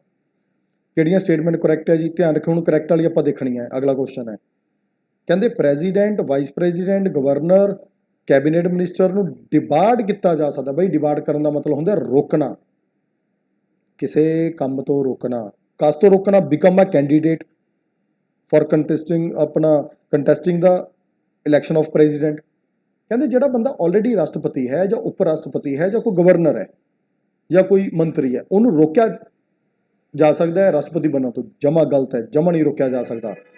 ਇਲੈਕਸ਼ਨ ਤੋਂ ਥੋੜ੍ਹਾ ਯਾਰ ਕਿਸੇ ਨੂੰ ਰੋਕ ਲਓਗੇ ਤੂੰ, ਇਹ ਨਹੀਂ, ਇਹ ਗਲਤ ਹੈ ਸਟੇਟਮੈਂਟ। ਅੱਜ ਰਾਮਨਾਥ ਕੋਵਿੰਦ ਨੂੰ ਇਹਨਾਂ ਨੇ ਨਹੀਂ ਦੁਬਾਰਾ ਡਿਕਲੇਅਰ ਕੀਤਾ, ਚਲੋ ਠੀਕ ਹੈ, ਬੰਦਾ ਇਹਨਾਂ ਦਾ ਆਪਦਾ ਹੈ। ਕੱਲ ਨੂੰ ਉਹਦੇ ਮਨ 'ਚ ਆ ਜਾਵੇ ਵੀ ਮੈਂ ਤਾਂ ਯਾਰ ਦੁਬਾਰਾ ਆਪ ਇਲੈਕਸ਼ਨ ਲੜਨੀ ਆ, ਬਿਲਕੁਲ ਲੜ ਸਕਦਾ ਜੀ, ਇੰਡੀਪੈਂਡੈਂਟ ਕੈਂਡੀਡੇਟ ਦੇ ਤੌਰ 'ਤੇ, ਕੋਈ ਵੱਡੀ ਗੱਲ ਨਹੀਂ ਹੈ। ਤਾਂ ਨਹੀਂ ਰੋਕਿਆ ਜਾ ਸਕਦਾ, ਕੋਈ ਦਿੱਕਤ ਨਹੀਂ, ਇਹ ਗਲਤ ਹੈ statement. President is required to take oath, ਕੀ ਤੋਂ? ਚੀਫ ਜਸਟਿਸ ਤੋਂ। ਪ੍ਰਸਕ੍ਰਾਈਬ ਫਾਰਮ 'ਚ ਓਥ ਦਾ ਆਰਟੀਕਲ ਕਿੰਨਾ ਸੀ? 60 ਲਿਖਾਇਆ ਹੋਇਆ ਹੈ ਸਾਰਾ, ਇਹ ਬਿਲਕੁਲ ਠੀਕ ਹੈ ਜੀ, ਇਹ ਸਟੇਟਮੈਂਟ ਸਹੀ ਹੈ। ਤਾਂ ਅਕੇ ਸੀਜੀਆਈ ਤੋਂ ਓਥ ਲਊਗਾ, ਪ੍ਰਸਕ੍ਰਾਈਬ ਫਾਰਮ ਦੇ ਵਿੱਚ ਸ਼ਬਦ ਲਿਖੇ ਹੁੰਦੇ ਆ ਨਾ। ਰਾਸ਼ਟਰਪਤੀ ਕਿਸੇ ਵੀ ਵਿਅਕਤੀ ਦੀ ਜਿਹੜੀ ਓਥ ਹੁੰਦੀ ਹੈ ਇੱਕ ਪ੍ਰਸਕ੍ਰਾਈਬ ਫਾਰਮ ਦੇ ਵਿੱਚ ਹੁੰਦੀ ਹੈ, ਉਹ ਉਹੀ ਸ਼ਬਦ ਬੋਲ ਕੇ ਓਥ ਲਈ ਜਾਂਦੀ ਹੈ। ਇਹ ਨਹੀਂ ਕਿ ਉਹੀ ਇੱਕ ਦੂਜੇ ਦੀ ਵੀ ਰਾਸ਼ਟਰਪਤੀ ਸੀਜੀਆਈ ਨੂੰ ਕਹਿ ਦੂ ਵੀ ਮੈਂ ਤੇਰੀ ਸਹੁੰ ਖਾਨਾ ਜੀ, ਵੀ ਮੈਂ ਦੇਸ਼ ਦੀ ਰਾਇਆ। ਨਹੀਂ ਹੁੰਦਾ, ਇੱਕ ਦੂਜੇ ਦੀ ਸਹੁੰ ਨਹੀਂ ਖਾਣਗੇ। ਪ੍ਰਸਕ੍ਰਾਈਬ ਫਾਰਮ ਦੇ ਵਿੱਚ ਓਥ ਪੜ੍ਹੀ ਜਾਊਗੀ, ਇੱਕ ਸ਼ਬਦ ਵੀ ਇੱਧਰ ਉੱਧਰ ਦੁਬਾਰਾ ਪੜ੍ਹਨੀ ਪੈਂਦੀ ਹੈ। ਤਾਂ ਇਹ ਠੀਕ ਹੈ, ਆਰਟੀਕਲ 60 ਹੈ ਇਸ ਦਾ, ਓਥ ਵਾਲਾ। ਜਿਹਨੂੰ ਨਹੀਂ ਪਤਾ ਨੋਟ ਕਰ ਲੂਗਾ। ਇੱਥੇ ਓਨਲੀ 2 ਆਊਗਾ ਆਪਸ਼ਨ, ਓਨਲੀ 2 ਠੀਕ ਹੈ ਜੀ, ਪਹਿਲੀ ਤਾਂ ਗਲਤੀ ਹੈ। ਤੋ ਇਹ ਕੁਐਸਚਨ ਵੀ ਹੋ ਗਿਆ। ਅੱਗੇ ਚੱਲਦੇ हैं जी। Consider the following assertion and reason. ਦੇਖੋ ਪ੍ਰੈਜ਼ੀਡੈਂਟ ਇੰਡੀਆ ਇੰਟੈਗਰਲ ਪਾਰਟ ਹੈ ਪਾਰਲੀਮੈਂਟ ਦਾ, ਬਿਲਕੁਲ ਇੰਟੈਗਰਲ ਪਾਰਟ ਹੈ ਜੀ। ਆਰਟੀਕਲ 79 ਨੋਟ ਕਰ ਲਿਓ, ਨਹੀਂ ਪਤਾ ਤਾਂ ਲਿਖਾਇਆ ਵੈ ਆਪਣੇ ਵਾਲੇ। ਜੇ ਆਪਣੇ ਵਾਲਿਆਂ ਨੂੰ ਨੋਟ ਕਰਨ ਦੀ ਲੋੜ ਪੈਂਦੀ ਹੈ ਨਾ, ਮਾੜਾ ਜਿਹਾ ਆਪਣੇ ਆਪ ਦੇ ਵਿੱਚ ਨਾ ਵਿਚਾਰ ਕਰੋ ਕਿ ਤੁਸੀਂ ਯਾਦ ਨਹੀਂ ਕਰਦੇ ਹੈਗੇ ਘਰੇ ਜਾ ਕੇ ਚੀਜ਼ਾਂ ਨੂੰ, ਸਾਰਾ ਲਿਖਾਇਆ ਵੈ। ਆਰਟੀਕਲ 79 ਪਾਰਲੀਮੈਂਟ ਕੰਸਿਸਟ, ਪਾਰਲੀਮੈਂਟ ਕਿਹਨੂੰ ਮਿਲ ਕੇ ਬਣਦੀ ਹੈ? ਲੋਕ ਸਭਾ, ਰਾਜ ਸਭਾ ਐਂਡ ਪ੍ਰੈਜ਼ੀਡੈਂਟ। ਰਾਸ਼ਟਰਪਤੀ ਸੰਸਦ ਦਾ ਅਭਿੰਨ ਅੰਗ ਹੈ। ਸੰਸਦ ਸ਼ਬਦ ਹੀ ਰਾਸ਼ਟਰਪਤੀ ਨੂੰ ਮਿਲ ਕੇ ਬਣਦਾ ਹੈ, ਲੋਕ ਸਭਾ ਰਾਜ ਸਭਾ ਨਾਲ ਜੋੜ ਕੇ। ਇਸ ਤੋਂ ਬਿਨਾਂ ਸੰਸਦ ਸ਼ਬਦ ਹੀ ਨਹੀਂ ਬਣਦਾ ਜੀ, ਇਹ ਗੱਲ ਧਿਆਨ 'ਚ ਰੱਖਣੀ ਹੈ। ਤਾਂ ਸੰਸਦ ਦਾ ਮਤਲਬ ਕੱਲੀ ਲੋਕ ਸਭਾ ਰਾਜ ਸਭਾ ਨਹੀਂ ਹੈ, ਉਹ ਹਾਊਸ ਆਫ ਪਾਰਲੀਮੈਂਟ ਨੇ। ਤਾਂ ਪਾਰਲੀਮੈਂਟ 'ਚ ਰਾਸ਼ਟਰਪਤੀ ਆਪਣੇ ਆਪ 'ਚ ਇੱਕ ਅਥਾਰਟੀ ਹੈ, ਇੰਟੈਗਰਲ ਪਾਰਟ ਹੈ, ਬਿਲਕੁਲ ਠੀਕ ਹੈ। ਕਿਉਂ ਹੈ, ਰੀਜ਼ਨ ਇਹਦਾ ਕੀ ਦਿੱਤਾ ਹੈ? ਕਹਿੰਦੇ ਜੇ ਕੋਈ ਬਿੱਲ ਪਾਸ ਹੁੰਦਾ ਪਾਰਲੀਮੈਂਟ ਦਾ ਤਾਂ ਉਹ ਐਕਟ ਉਦੋਂ ਹੀ ਬਣੂਗਾ। ਅੱਛਾ, ਬਿੱਲ ਔਰ ਐਕਟ ਵਿੱਚ ਫਰਕ ਸਮਝਦੇ ਹੋ ਨਾ? ਬਿੱਲ ਇੱਕ ਪ੍ਰਪੋਜ਼ਲ ਹੈ, ਇੱਕ ਵੀ ਸਾਹਿਬ ਅਸੀਂ ਕਾਨੂੰਨ ਬਣਾਉਣਾ, ਇੱਕ ਪ੍ਰਪੋਜ਼ਲ ਦੇ ਤੌਰ ਤੇ ਉਹਨੂੰ ਬਿੱਲ ਬੋਲਦੇ ਆ। ਜਿੰਨੀ ਦੇਰ ਤੱਕ ਲੋਕ ਸਭਾ ਰਾਜ ਸਭਾ ਦੋਨੇ ਹਾਊਸ ਬਿੱਲ ਨੂੰ ਪਾਸ ਨਹੀਂ ਕਰਦੇ ਤੇ ਰਾਸ਼ਟਰਪਤੀ ਉਹਦੇ ਉੱਤੇ ਸਾਈਨ ਨਹੀਂ ਕਰਦਾ, ਉਨੀ ਦੇਰ ਤੱਕ ਉਹ ਐਕਟ ਨਹੀਂ ਬਣਦਾ। ਐਕਟ ਹੁੰਦਾ ਕਾਨੂੰਨ, ਹਿੰਦੀ ਵਿੱਚ ਇਹਨੂੰ ਬੋਲਦੇ ਅਧਿਨਿਯਮ, ਬਿੱਲ ਨੂੰ ਆਪਾਂ ਹਿੰਦੀ ਵਿੱਚ ਬੋਲਦੇ ਹਾਂ ਵਿਧੇਇਕ। ਤਾਂ ਵਿਧੇਇਕ ਔਰ ਅਧਿਨਿਯਮ ਦਾ ਕੀ ਫਰਕ ਹੈ? ਵਿਧੇਇਕ ਇੱਕ ਪ੍ਰਪੋਜ਼ਲ ਹੈ, ਬਿੱਲ ਇੱਕ ਪ੍ਰਪੋਜ਼ਲ ਹੈ। ਜਦੋਂ ਦੋਨੇ ਹਾਊਸਿਸ ਨੇ ਪਾਸ ਕਰਤਾ, ਰਾਸ਼ਟਰਪਤੀ ਨੇ ਉਹਦੇ ਉੱਤੇ ਸਾਈਨ ਕਰਤੇ, ਫਿਰ ਜਾ ਕੇ ਉਹ ਐਕਟ ਬਣੂਗਾ ਜੀ, ਔਰ ਉਸ ਤੋਂ ਬਾਅਦ ਗਜ਼ਟ ਨੋਟੀਫਿਕੇਸ਼ਨ ਜਾਰੀ ਹੋਊਗੀ। ਤਾਂ ਇਹੀ ਰੀਜ਼ਨ ਦਿੱਤਾ ਹੈ, ਕਹਿੰਦੇ ਬਿੱਲ ਜਦੋਂ ਪਾਸ ਕਰਤਾ ਪਾਰਲੀਮੈਂਟ ਨੇ, ਐਕਟ ਉਦੋਂ ਹੀ ਬਣੂ ਜਦੋਂ ਰਾਸ਼ਟਰਪਤੀ ਉਹਦੇ ਉੱਤੇ ਸਾਈਨ ਕਰਨਗੇ। ਬਿਲਕੁਲ ਠੀਕ ਹੈ, ਇਸੇ ਕਰਕੇ ਤਾਂ ਇੰਟੈਗਰਲ ਪਾਰਟ ਹੈ। ਤਾਂ ਇੱਥੇ ਏ ਔਰ ਆਰ ਦੋਨੇ ਠੀਕ ਨੇ, ਔਰ ਆਰ ਇਹਦਾ ਸਹੀ ਰੀਜ਼ਨ ਵੀ ਹੈ, ਟਰੂ ਹੈ, ਤਾਂ ਕਰੈਕਟ ਐਕਸਪਲੇਨੇਸ਼ਨ ਹੈ। ਇੱਥੇ ਇਹ ਆਨਸਰ ਬਣੂ ਮੇਰੇ ਹਿਸਾਬ ਨਾਲ। ਬਾਕੀ ਥੋੜੇ ਨਾ ਇਹ ਇਸ ਟਾਈਪ ਦੇ ਕੁਐਸਚਨ ਜਿਹੜੇ ਹੁੰਦੇ ਥੋੜੇ ਜਿਹੇ ਸਬਜੈਕਟਿਵਿਟੀ ਆ ਜਾਂਦੀ ਹੈ ਕਿਤੇ ਕਿਤੇ, ਇਹ ਮੇਰੇ ਹਿਸਾਬ ਨਾਲ ਇਹਦਾ ਆਨਸਰ ਆਊਗਾ। ਬਾਕੀ ਠੀਕ ਹੀ ਹੈ, ਚਲੋ। ਸੋ ਨੈਕਸਟ ਕੁਐਸਚਨ ਤੇ ਚੱਲਦੇ ਹਾਂ। Which of the following statement is incorrect? ਅੱਛਾ, ਹੁਣ ਲੋ ਵੀ incorrect about the legislative power of president. ਉਹ ਲੈਜਿਸਲੇਟਿਵ ਪਾਵਰ ਦਾ ਮਤਲਬ ਹੁੰਦਾ ਕਾਨੂੰਨ ਬਣਾਉਣ ਦੀ ਸ਼ਕਤੀ। ਤਾਂ ਕਾਨੂੰਨ ਬਣਾਉਣ ਦੀ ਸ਼ਕਤੀ ਉਹੀ ਆਪਾਂ ਮਾੜਾ ਰਿਵਾਈਜ਼ ਕਰ ਲਓ। ਕੋਈ ਵੀ ਬਿੱਲ ਆਊਗਾ, ਰਾਸ਼ਟਰਪਤੀ ਉਹਦੇ ਤੇ ਆਪਦੀ ਅਸੈਂਟ ਦੇ ਸਕਦਾ ਹੈ, ਰਿਜੈਕਟ ਵੀ ਕਰ ਸਕਦਾ ਹੈ, ਰਿਵਿਊ ਵਾਸਤੇ ਵੀ ਭੇਜ ਸਕਦਾ ਹੈ, ਆਪਦੀ ਜੇਬ 'ਚ ਵੀ ਪਾ ਕੇ ਰੱਖ ਸਕਦਾ ਹੈ। ਠੀਕ ਹੈ। ਹਾਊਸਿਸ ਨੂੰ ਬੁਲਾਉਣਾ, ਸੰਮਨ ਕਰਨਾ, ਉਹ ਵੀ ਰਾਸ਼ਟਰਪਤੀ ਦਾ। ਦੇਖੋ ਚਲੋ ਆਪਾਂ ਕਰਦੇ ਹਾਂ। ਸੰਮਨ ਹੁੰਦਾ ਹਾਊਸ ਨੂੰ ਬੁਲਾਉਣਾ। ਆ ਹੁਣ ਮਾਨਸੂਨ ਸੈਸ਼ਨ ਸ਼ੁਰੂ ਹੋਣਾ ਹੈ 18 ਜੁਲਾਈ ਤੋਂ। ਸੰਮਨ ਦਾ ਮਤਲਬ ਹੁੰਦਾ ਬੁਲਾਉਣਾ। ਹੁੰਦੇ ਨੇ ਕੋਰਟ ਸੰਮਨ, ਕੋਰਟ ਨੇ ਸੰਮਨ ਜਾਰੀ ਕਰਤੇ, ਬੁਲਾਉਂਦੀ ਆ ਕੋਰਟ ਆਪਦੇ ਕੋਲ। ਸੇਮ ਜਦੋਂ ਵੀ ਪਾਰਲੀਮੈਂਟ ਦਾ ਸੈਸ਼ਨ ਹੈ, ਇਹਦੀ ਪਾਵਰ ਰਾਸ਼ਟਰਪਤੀ ਕੋਲ ਹੈ ਉਹਨੂੰ ਬੁਲਾਉਣ ਦੀ। ਪ੍ਰੋਰੋਗੇਟਿੰਗ ਦਾ ਮਤਲਬ ਹੁੰਦਾ ਹਾਊ ਉਸ ਸੈਸ਼ਨ ਨੂੰ ਖਤਮ ਕਰਨਾ। ਜਦੋਂ ਪੈਕਅਪ ਕਰਦੇ ਆ ਸੈਸ਼ਨ ਆਪਦਾ ਮਹੀਨੇ ਬਾਅਦ, ਸਵਾ ਮਹੀਨੇ ਬਾਅਦ, ਉਹਨੂੰ ਬੋਲਦੇ ਪ੍ਰੋਰੋਗੇਟ ਕਰਨਾ। ਇਹ ਵੀ ਰਾਸ਼ਟਰਪਤੀ ਕੋਲ ਪਾਵਰ ਹੁੰਦੀ ਹੈ ਜੀ। ਤਾਂ ਸੰਮਨ ਦੀ ਪਾਵਰ ਰਾਸ਼ਟਰਪਤੀ, ਪ੍ਰੋਰੋਗੇਸ਼ਨ ਦੀ ਪਾਵਰ ਵੀ ਠੀਕ ਹੈ। ਡਿਜ਼ੋਲਵਿੰਗ ਦਾ ਟੂ ਹਾਊਸ ਆ ਗਿਆ ਜੀ। ਇੱਥੇ ਟੂ ਹਾਊਸ ਦਾ ਮਤਲਬ ਕੀ ਹੈ? ਲੋਕ ਸਭਾ ਔਰ ਰਾਜ ਸਭਾ। ਤਾਂ ਲੋਕ ਸਭਾ ਔਰ ਰਾਜ ਸਭਾ ਕਹਿੰਦੇ ਦੋਨੇ ਹਾਊਸ ਰਾਸ਼ਟਰਪਤੀ ਡਿਜ਼ੋਲਵ ਕਰ ਸਕਦਾ ਹੈ। ਲੈ ਹੁਣ ਤੁਸੀਂ ਆਪੇ ਸਮਝ ਲਓ ਮੈਂ ਕੀ ਤੁਹਾਨੂੰ ਕਹਿਣਾ ਚਾਹ ਰਿਹਾ। ਆਪਾਂ ਕੀਤਾ ਸੀ ਕਲਾਸ 'ਚ, ਲੋਕ ਸਭਾ ਨੂੰ ਡਿਜ਼ੋਲਵ ਕਰ ਸਕਦਾ ਹੈ ਰਾਸ਼ਟਰਪਤੀ, ਬਿਲਕੁਲ ਕਰ ਸਕਦਾ ਜੀ, ਕੋਈ ਦਿੱਕਤ ਨਹੀਂ। ਓਏ ਰਾਜ ਸਭਾ ਨੂੰ ਰਾਸ਼ਟਰਪਤੀ ਡਿਜ਼ੋਲਵ ਨਹੀਂ ਕਰ ਸਕਦਾ। ਰਾਜ ਸਭਾ ਇਜ਼ ਅ ਪਰਮਾਨੈਂਟ ਹਾਊਸ। ਰਾਜ ਸਭਾ ਨੂੰ ਕੋਈ ਵੀ ਡਿਜ਼ੋਲਵ ਨਹੀਂ ਕਰ ਸਕਦਾ। ਔਰ ਸਪੈਸ਼ਲ ਲਿਖਾਇਆ ਸੀ, ਚੀਕ ਕੇ ਲਿਖਾਇਆ ਸੀ ਵੀ ਲਿਖੋ ਰਾਜ ਸਭਾ ਪਰਮਾਨੈਂਟ ਹਾਊਸ ਹੈ। ਹਰ 2 ਸਾਲ ਬਾਅਦ 1/3 ਮੈਂਬਰ ਚੁਣੇ ਜਾਂਦੇ ਆ। ਹੁਣ ਰਾਜ ਸਭਾ 'ਚ ਆਪਣੇ ਵਾਲੇ 7 ਜਣੇ ਭੇਜੇ ਹੈ। ਬਲਵੀਰ ਸਿੰਘ ਸੀਚੇਵਾਲ ਬਹੁਤ ਵਧੀਆ ਪਰਸਨ ਹੈ। ਅਗਰ ਇੱਕ ਨਾਮ ਉੱਤੇ ਮੈਨੂੰ ਪਰਸਨਲੀ ਖੁਸ਼ੀ ਹੋਈ ਵੀ ਯਾਰ ਪੰਜਾਬ ਵੱਲੋਂ ਰਾਜ ਸਭਾ 'ਚ ਗਏ ਨੇ, ਉਹ ਹੈ ਸੰਤ ਬਲਵੀਰ ਸਿੰਘ ਸੀਚੇਵਾਲ। ਉਹ ਵਿਅਕਤੀ ਬਹੁਤ ਐਪਰੀਸ਼ੀਏਟ ਦੇ ਕਾਬਲ ਹੈ ਜੀ। ਆਪਣੇ ਵਾਲਿਆਂ ਨੂੰ ਬਹੁਤਿਆਂ ਨੂੰ ਉਹਨਾਂ ਬਾਰੇ ਪਤਾ ਹੀ ਨਹੀਂ ਹੈ। ਕਾਲੀ ਬੇਈ ਨਦੀ ਨੂੰ ਸਾਫ਼ ਕੀਤਾ ਜੀ ਉਹਨਾਂ ਨੇ। ਕਾਲੀ ਬੇਈ ਉਹ ਮਤਲਬ ਉਹਨਾਂ ਇੰਨਾ ਪੋਲਿਊਟਿਡ ਉਹ ਹੋ ਗਈ ਸੀ ਉਹ ਨਦੀ, ਜਿਹਦੇ 'ਚ ਗੁਰੂ ਨਾਨਕ ਦੇਵ ਜੀ ਨੂੰ ਗਿਆਨ ਦੀ ਪ੍ਰਾਪਤੀ ਹੋਈ। ਆਪਣੇ ਨਾ ਪੰਜਾਬ ਦੇ ਵਿੱਚ ਕਪੂਰਥਲੇ ਜ਼ਿਲ੍ਹੇ ਦੇ ਵਿੱਚ ਬਿਆਸ ਦੀ ਟ੍ਰਿਬਿਊਟਰੀ ਹੈ। ਬਲਵੀਰ ਸਿੰਘ ਸੀਚੇਵਾਲ ਬਹੁਤ ਵਧੀਆ ਪਰਸਨ ਹੈ। ਉਹਨਾਂ ਦਾ ਨਾਮ ਮੈਨੂੰ ਪੜ੍ਹ ਕੇ ਬਹੁਤ ਖੁਸ਼ੀ ਹੋਈ। ਮੈਂ ਚਲੋ ਇੱਕ ਅੱਛੇ ਪਰਸਨ ਨੂੰ ਆਪਾਂ ਰਾਜ ਸਭਾ 'ਚ ਭੇਜਿਆ ਆਪਣੇ ਵਾਲਿਆਂ ਨੇ। ਸੋ ਰਾਜ ਸਭਾ ਡਿਜ਼ੋਲਵ ਨਹੀਂ ਹੁੰਦੀ। ਤਾਂ ਇਸ ਕਰਕੇ ਚੂੰਕਿ ਇਹਨਾਂ ਨੇ ਇਸ ਲਾਈਨ ਦੇ ਵਿੱਚ ਆਹ ਸ਼ਬਦ ਲਿਖਤਾ, ਇਸ ਕਰਕੇ ਆਪਣੀ ਪਹਿਲੀ ਸਟੇਟਮੈਂਟ ਪੂਰੀ ਦੀ ਪੂਰੀ ਗਲਤ ਹੋ ਜੂਗੀ। ਫਿਰ addressing the joint session of 2 session. ਰਾਸ਼ਟਰਪਤੀ ਜਿਹੜਾ 2 ਸੈਸ਼ਨ ਹੈ। ਅੱਛਾ, ਆ ਜਿਹੜਾ ਸੰਮਨ ਵਾਲਾ ਹੈ ਨਾ, ਸੰਮਨ ਵਾਲਾ, ਇਹ ਆਰਟੀਕਲ 85 ਹੈ ਜੀ। ਰਾਸ਼ਟਰਪਤੀ ਹਾਊਸ ਨੂੰ ਸੰਮਨ ਕਰ ਸਕਦਾ। ਜਿਨ੍ਹਾਂ ਨੂੰ ਨਹੀਂ ਪਤਾ ਨੋਟ ਕਰ ਲਿਓ ਭਾਈ, ਆਰਟੀਕਲ 85 ਹੈ। ਜੁਆਇੰਟ ਸੈਸ਼ਨ ਨੂੰ ਬੁਲਾ ਕੇ ਉਹਦੇ 'ਚ ਭਾਸ਼ਣ ਐਡਰੈਸ ਕਰਨਾ ਹੁੰਦਾ, ਭਾਸ਼ਣ ਦੇਣਾ, ਇਹ ਆਰਟੀਕਲ 86 ਹੈ। ਇਹ ਰਾਸ਼ਟਰਪਤੀ ਦੇ ਸਕਦਾ ਹੈ, ਪਾਵਰ ਹੈਗੀ ਰਾਸ਼ਟਰਪਤੀ ਦੀ। ਬਿੱਲ ਪਾਸ ਕਰ ਸਕਦਾ, ਬਿਲਕੁਲ ਕਰ ਸਕਦਾ ਜੀ। ਪ੍ਰੋਮਲਗੇਸ਼ਨ ਆਫ ਆਰਡੀਨੈਂਸ, ਆਰਡੀਨੈਂਸ ਜਿਹਨੂੰ ਆਪਾਂ ਹਿੰਦੀ 'ਚ ਬੋਲਦੇ ਹਾਂ ਵਿਧੇਇਕ, ਵਿਧੇਇਕ ਨਹੀਂ, ਕੀ ਬੋਲਦੇ, ਅਧਿਆਦੇਸ਼। ਅਧਿਆਦੇਸ਼ ਆਰਟੀਕਲ 123 1 2 3, ਆਰਟੀਕਲ 1 2 3 ਕਲਾਸ ਸਾਰਾ ਕਰਾ ਰੱਖਿਆ ਜੀ। ਆਰਡੀਨੈਂਸ ਪਾਵਰ ਰਾਸ਼ਟਰਪਤੀ ਦੀਆਂ, ਤਾਂ ਉਹ ਜਾਰੀ ਕਰ ਸਕਦਾ, ਬਿਲਕੁਲ ਕਰ ਸਕਦਾ। ਸੋ ਇੱਥੇ ਆਪਣੀ ਸਟੇਟਮੈਂਟ ਡੀ ਠੀਕ ਹੋ ਗਿਆ, ਸੀ ਵੀ ਠੀਕ ਹੈ, ਬੀ ਵੀ ਠੀਕ ਹੈ। ਅੱਛਾ, ਇਨਕੋਰੈਕਟ ਪੁੱਛਿਆ, ਏ ਆਊਗਾ ਆਨਸਰ। ਇੱਥੇ ਇਨਕੋਰੈਕਟ ਹੈ ਜੀ, ਕਿਉਂਕਿ ਇੱਥੇ 2 ਹਾਊਸ ਲਿਖਤੇ ਇਹਨਾਂ ਨੇ। ਰਾਜ ਸਭਾ ਨੂੰ ਨਹੀਂ ਡਿਜ਼ੋਲਵ ਕਰ ਸਕਦਾ ਉਹ। ਸਮਝ ਗਏ? ਚਲੋ ਅੱਗੇ ਚੱਲਦੇ ਹਾਂ। Consider the following statement regarding the ordinance. ਅੱਛਾ, ਆਰਡੀਨੈਂਸ ਦੀ ਫਿਰ ਗੱਲ ਆ ਗਈ। 123 ਯਾਦ ਰੱਖਿਓ। ਪ੍ਰੈਜ਼ੀਡੈਂਟ ਪ੍ਰੋਮੁਲਗੇਟ ਦਾ ਮਤਲਬ ਹੁੰਦਾ ਜਾਰੀ ਕਰਨਾ। Ordinance when both the house of parliament are in session. ਜਮਾ ਗਲਤ ਹੈ ਉਹ ਬਈ। ਆਰਡੀਨੈਂਸ ਦਾ ਮਤਲਬ ਪਤਾ ਕੀ ਹੈ? ਇੱਕ ਨਾ ਇੱਕ ਤਰੀਕੇ ਨਾਲ ਲਾਅ ਮੇਕਿੰਗ ਪਾਵਰ ਹੈ ਆਰਡੀਨੈਂਸ। ਮੈਂ ਤੁਹਾਨੂੰ ਸਮਝਾਉਂਦਾ। ਵੈਸੇ ਕੋਈ ਵੀ ਲਾਅ ਬਣਾਉਂਦੀ ਆ ਪਾਰਲੀਮੈਂਟ 365 ਦਿਨ ਕੰਮ ਨਹੀਂ ਕਰਦੀ ਜੀ। ਇਹਦੇ ਸਾਲ 'ਚ ਸੈਸ਼ਨ ਹੁੰਦੇ ਨੇ, ਆਏ ਮਹੀਨਾ ਕੁ ਕੰਮ ਕੀਤਾ, ਬਿੱਲ ਵਗੈਰਾ ਐਕਟ ਵਗੈਰਾ ਪਾਸ ਕੀਤੇ, ਛੁੱਟੀ ਤੇ ਚਲੇ ਗਏ 2-3 ਮਹੀਨੇ, ਫਿਰ ਸੈਸ਼ਨ ਲੱਗਿਆ ਜੀ, ਫਿਰ 20-25 ਦਿਨ ਬੈਠੇ ਕੰਮ ਕੀਤਾ, ਫਿਰ ਛੁੱਟੀ ਤੇ ਚਲੇ ਗਏ, ਇਸ ਤਰੀਕੇ ਨਾਲ ਚੱਲਦਾ ਹੈ। ਸੋ ਅੱਜ ਕੱਲ੍ਹ ਜਿਵੇਂ ਛੁੱਟੀਆਂ ਚੱਲ ਰਹੀਆਂ, ਹੁਣ ਨਵਾਂ ਸੈਸ਼ਨ ਜਿਹੜਾ ਮੌਨਸੂਨ ਸੈਸ਼ਨ ਹੈ ਉਹ 18 ਜੁਲਾਈ ਨੂੰ ਸ਼ੁਰੂ ਹੋਣਾ ਹੈ। ਜਦੋਂ ਪਾਰਲੀਮੈਂਟ ਸੈਸ਼ਨ ਵਿੱਚ ਨਹੀਂ ਹੈ ਛੁੱਟੀਆਂ ਚੱਲ ਰਹੀਆਂ ਹੈ, ਦੇਸ਼ ਵਿੱਚ ਕਾਨੂੰਨ ਬਣਾਉਣ ਦੀ ਲੋੜ ਪੈਗੀ ਕੋਈ ਐਮਰਜੈਂਸੀ ਤੌਰ ਤੇ। ਇਹ ਥੋੜਾ ਵੀ ਤੁਸੀਂ ਇੱਕ ਕਾਨੂੰਨ ਬਣਾ ਵਾਸਤੇ ਫਿਰ ਸਾਰੀ ਪਾਰਲੀਮੈਂਟ ਨੂੰ ਇਕੱਠਾ ਕਰਦੇ ਫਿਰੋਗੇ, ਸਾਰੇ ਆਲ ਓਵਰ ਇੰਡੀਆ 'ਚੋਂ MP ਇਕੱਠੇ ਕਰੋਗੇ, ਬੁਲਾਓਗੇ, ਭਜਾਓਗੇ ਉਹਨਾਂ ਨੂੰ। ਤਾਂ ਇੱਥੇ ਆਰਟੀਕਲ 123 ਨੇ ਰਾਸ਼ਟਰਪਤੀ ਨੂੰ ਪਾਵਰ ਦਿੱਤੀ ਤੇ ਸਾਹਿਬ ਅਗਰ ਐਸਾ ਕੋਈ ਐਮਰਜੈਂਸੀ ਐਕਟ ਪਾਸ ਕਰਨਾ ਪੈਂਦਾ ਹੈ, ਤੁਸੀਂ ਇੱਕ ਨੋਟੀਫਿਕੇਸ਼ਨ ਜਾਰੀ ਕਰ ਦਿਓ, ਉਹ ਐਕਟ ਨੂੰ ਇੱਕ ਲਾਅ ਦੇ ਬਰਾਬਰ ਹੀ ਕੰਸੀਡਰ ਕੀਤਾ ਜਾਊਗਾ, ਕੋਈ ਦਿੱਕਤ ਨਹੀਂ ਹੈ, ਉਹ ਸੇਮ ਫੋਰਸ ਵਿੱਚ ਲਾਗੂ ਹੋਊਗਾ। ਸੋ ਇੱਥੇ ਜਿਹੜੀ ਸਟੇਟਮੈਂਟ ਕਹਿ ਰਹੇ ਕਿ ਰਾਸ਼ਟਰਪਤੀ ਉਦੋਂ ਹੀ ਆਰਡੀਨੈਂਸ ਜਾਰੀ ਕਰ ਸਕਦਾ ਜਦੋਂ ਸੈਸ਼ਨ ਚੱਲਦਾ ਹੈ, ਉਦੋਂ ਤਾਂ ਜਮੇ ਨਹੀਂ ਕਰ ਸਕਦਾ। ਸੈਸ਼ਨ ਜਦੋਂ ਚੱਲਦਾ ਹੈ, ਮੈਂ ਕਹਿੰਦਾ ਜੋ ਮਰਜ਼ੀ ਪਰਲੇ ਆ ਜੇ, ਜਿੰਨਾ ਮਰਜ਼ੀ ਐਮਰਜੈਂਸੀ ਹੋਵੇ, ਆਰਡੀਨੈਂਸ ਆ ਹੀ ਨਹੀਂ ਸਕਦਾ। ਸੈਸ਼ਨ ਅਗਰ ਚੱਲਦਾ ਹੈ, ਤੁਸੀਂ ਲਾਅ ਬਣਾਉਣਾ ਹੈ, ਤੁਹਾਨੂੰ ਬਕਾਇਦਾ ਬਿੱਲ ਲੈ ਕੇ ਆਉਣਾ ਪਊਗਾ, ਦੋਨੇ ਹਾਊਸਿਸ ਪਾਸ ਕਰਨਗੇ, ਰਾਸ਼ਟਰਪਤੀ ਸਾਈਨ ਕਰੂ, ਫਿਰ ਜਾ ਕੇ ਐਕਟ ਬਣੂ। ਆ ਜਿਹੜੇ ਐਗਰੀਕਲਚਰ ਬਿੱਲ ਲੈ ਕੇ ਆਏ ਸੀ ਨਾ, ਇਹ ਆਰਡੀਨੈਂਸ ਦੇ ਤੌਰ ਤੇ ਲੈ ਕੇ ਆਏ ਸੀਗੇ। ਇਹ ਪਾਰਲੀਮੈਂਟ 'ਚ ਬੰਦਿਆਂ ਵਾਂਗੂ ਲੈ ਕੇ ਆਏ ਹੁੰਦੇ ਤਾਂ ਕੰਮ ਫਿਰ ਵੀ ਠੀਕ ਹੋ ਜਾਂਦਾ, ਇੰਨਾ ਰੌਲਾ ਨਾ ਪੈਂਦਾ। ਇਹ ਆਰਡੀਨੈਂਸ ਦੇ ਤੌਰ ਤੇ ਲੈ ਕੇ ਤਾਂ ਹੀ ਵੱਧ ਰੌਲਾ ਕੰਮ ਚੱਕਿਆ ਗਿਆ ਵੀ ਐਸੀ ਕਿਹੜੀ ਸਰਕਾਰ ਦੀ ਮਜਬੂਰੀ ਹੋ ਗਈ ਵੀ ਇੰਨੀ ਇੰਪੋਰਟੈਂਟ ਬਿੱਲ ਹੈ ਤੇ ਤੁਸੀਂ ਆਰਡੀਨੈਂਸ ਦੇ ਤੌਰ ਤੇ ਇਸ ਨੂੰ ਲੈ ਆਏ ਹੋ।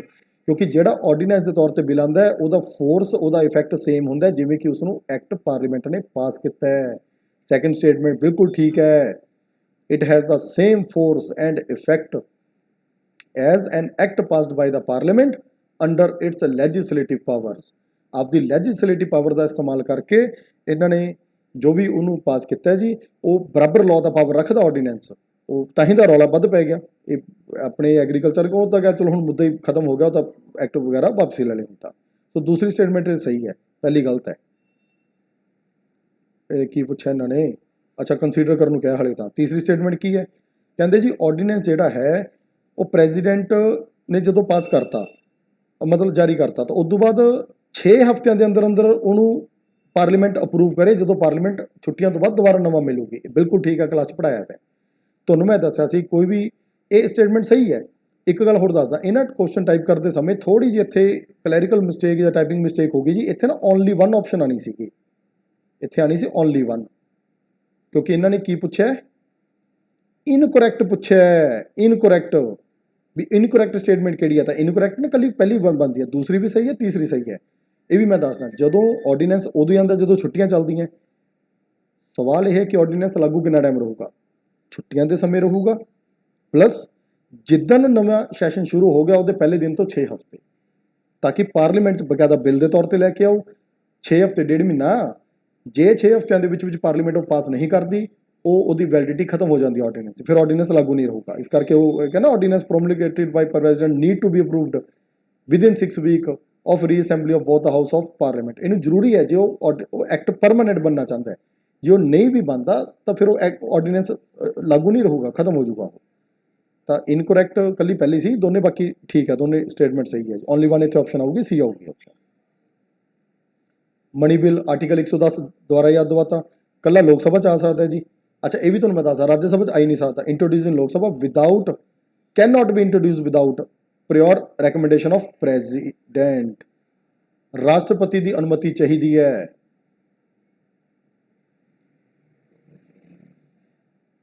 ਰਾਸ਼ਟਰਪਤੀ ਦੀ ਅਨੁਮਤੀ ਤੋਂ ਬਿਨਾਂ ਮਨੀ ਬਿੱਲ ਲੋਕ ਸਭਾ ਦੇ ਵਿੱਚ ਚਰਚਾ ਉਹਦੇ ਤੇ ਨਹੀਂ ਹੋ ਸਕਦੀ, ਕਿਉਂਕਿ ਕੋਈ ਵੀ ਇੱਕ ਬਿੱਲ ਦੀ ਕਾਪੀ ਸਭ ਤੋਂ ਪਹਿਲਾਂ ਪ੍ਰੈਜ਼ਾਈਡਿੰਗ ਆਫੀਸਰ ਸਪੀਕਰ ਕੋਲ ਜਾਊਗੀ ਲੋਕ ਸਭਾ 'ਚ। ਰਾਜ ਸਭਾ ਵਾਲਾ ਤਾਂ ਫੜ ਹੀ ਨਹੀਂ ਸਕਦਾ ਨਾ, ਉਧਰ ਤਾਂ ਚੇਅਰਮੈਨ ਹੈ। ਉਹਨੇ ਦੇਖਿਆ ਬਿੱਲ ਆ ਗਿਆ ਤਾਂ ਯਾਰ ਪੈਸੇ ਨਾਲ ਰਿਲੇਟਡ ਮਨੀ ਬਿੱਲ, ਜਿਹੜੇ ਪੈਸੇ ਨਾਲ ਰਿਲੇਟਡ ਬਿੱਲ ਹੁੰਦੇ ਨੇ ਉਹ ਅਸੈਪਟ ਹੀ ਨਹੀਂ ਕਰੂਗਾ। ਸਪੀਕਰ ਨੇ ਅਸੈਪਟ ਕਰ ਲਿਆ ਵੀ ਮਨੀ ਬਿੱਲ ਹੈ, ਉਹਨੂੰ ਵੈਰੀਫਾਈ ਕਰੂ ਮਨੀ ਬਿੱਲ ਦੇ ਤੌਰ ਤੇ। ਇਹ ਵੀ ਕੁਐਸਚਨ ਆਉਂਦਾ ਹੁੰਦਾ ਵੀ ਕਿਸੇ ਬਿੱਲ ਨੂੰ ਮਨੀ ਬਿੱਲ ਦੇ ਤੌਰ ਤੇ ਕੌਣ ਵੈਰੀਫਾਈ ਕਰਦਾ? ਸਪੀਕਰ ਕਰਦਾ ਹੈ।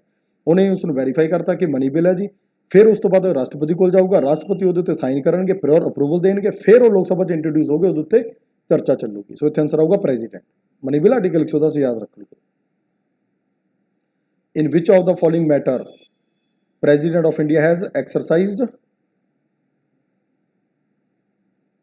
Pocket veto. ਉਹ ਯਾਰ ਪੂਰੀ ਕਹਾਣੀ ਸੁਣ ਲਓ।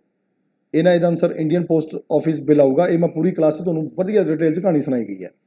ਗਿਆਨੀ ਜੈਲ ਸਿੰਘ 1982 ਤੋਂ 1987 ਤੱਕ ਰਾਸ਼ਟਰਪਤੀ ਰਹੇ। ਜਿੰਨੀ ਅੱਛੀ ਟਿਊਨਿੰਗ ਗਿਆਨੀ ਜੈਲ ਸਿੰਘ ਦੀ ਇੰਦਰਾ ਗਾਂਧੀ ਨਾਲ ਰਹੀ, ਉਨੀ ਹੀ ਖਰਾਬ ਟਿਊਨਿੰਗ ਉਹਨਾਂ ਦੀ ਰਾਜੀਵ ਗਾਂਧੀ ਨਾਲ ਰਹੀ। ਰਾਜੀਵ ਗਾਂਧੀ ਦੇ ਸਮੇਂ ਇੱਕ ਬਿੱਲ ਆਇਆ ਜੀ, Indian post office amendment bill ਆਇਆ। ਉਹ ਥੋੜਾ ਕੰਟਰੋਵਰਸ਼ੀਅਲ ਬਿੱਲ ਸੀਗਾ। ਕੰਟਰੋਵਰਸੀ ਐਂ ਸੀ ਵੀ ਕਿਤੇ ਨਾ ਕਿਤੇ ਉਹਦੇ 'ਚ ਜਿਹੜੀ ਪਰਸਨਲ ਜਿਹੜੀ ਇੱਕ ਪ੍ਰਾਈਵੇਸੀ ਹੈ ਉਹਨੂੰ ਹਾਰਮ ਕੀਤਾ ਜਾ ਰਿਹਾ ਸੀ, ਵੀ ਸਰਕਾਰ ਇੰਟਰਨਲ ਸਿਕਿਉਰਿਟੀ ਦੇ ਨਾਮ ਤੇ, ਦੇਸ਼ ਦੀ ਸਿਕਿਉਰਿਟੀ ਦੇ ਨਾਮ ਤੇ, ਨੈਸ਼ਨਲ ਸਿਕਿਉਰਿਟੀ ਦੇ ਨਾਮ ਤੇ ਕਿਸੇ ਦੇ ਵੀ ਪਾਰਸਲਸ ਵਗੈਰਾ ਨੂੰ ਖੋਲ੍ਹ ਕੇ ਦੇਖ ਸਕਦੀ ਹੈ, ਕਿਸੇ ਦੀ ਵੀ ਚਿੱਠੀ ਪੱਤਰ ਨੂੰ ਪੜ੍ਹ ਸਕਦੀ ਹੈ। ਆਬਜੈਕਸ਼ਨੇਬਲ ਗੱਲ ਸੀਗੀ ਇਹ। ਅੱਛਾ, ਆਪਣਾ ਕਨਸਟੀਟਿਊਸ਼ਨ ਇਹ ਕਹਿੰਦਾ ਕਿ ਰਾਸ਼ਟਰਪਤੀ ਜਾਂ ਤਾਂ ਬਿੱਲ ਨੂੰ ਪਾਸ ਕਰ ਸਕਦਾ ਹੈ, ਜਾਂ ਰਿਜੈਕਟ ਕਰ ਸਕਦਾ ਹੈ, ਜਾਂ ਰਿਵਿਊ ਵਾਸਤੇ ਵੀ ਭੇਜ ਸਕਦਾ ਹੈ, ਵੀ ਆਪਦੀ ਰეკਮੈਂਡੇਸ਼ਨ ਦੇ ਕੇ ਵੀ ਯਾਰ ਆਹ 2-4 ਪੁਆਇੰਟ ਠੀਕ ਨਹੀਂ ਲੱਗ ਰਹੇ, ਇਹਨੂੰ ਮਾੜਾ ਰੀਕਨਸੀਡਰ ਕਰ ਲਓ, ਪਾਰਲੀਮੈਂਟ ਨੂੰ ਰਿਵਿਊ ਵਾਸਤੇ ਭੇਜ ਸਕਦਾ ਹੈ।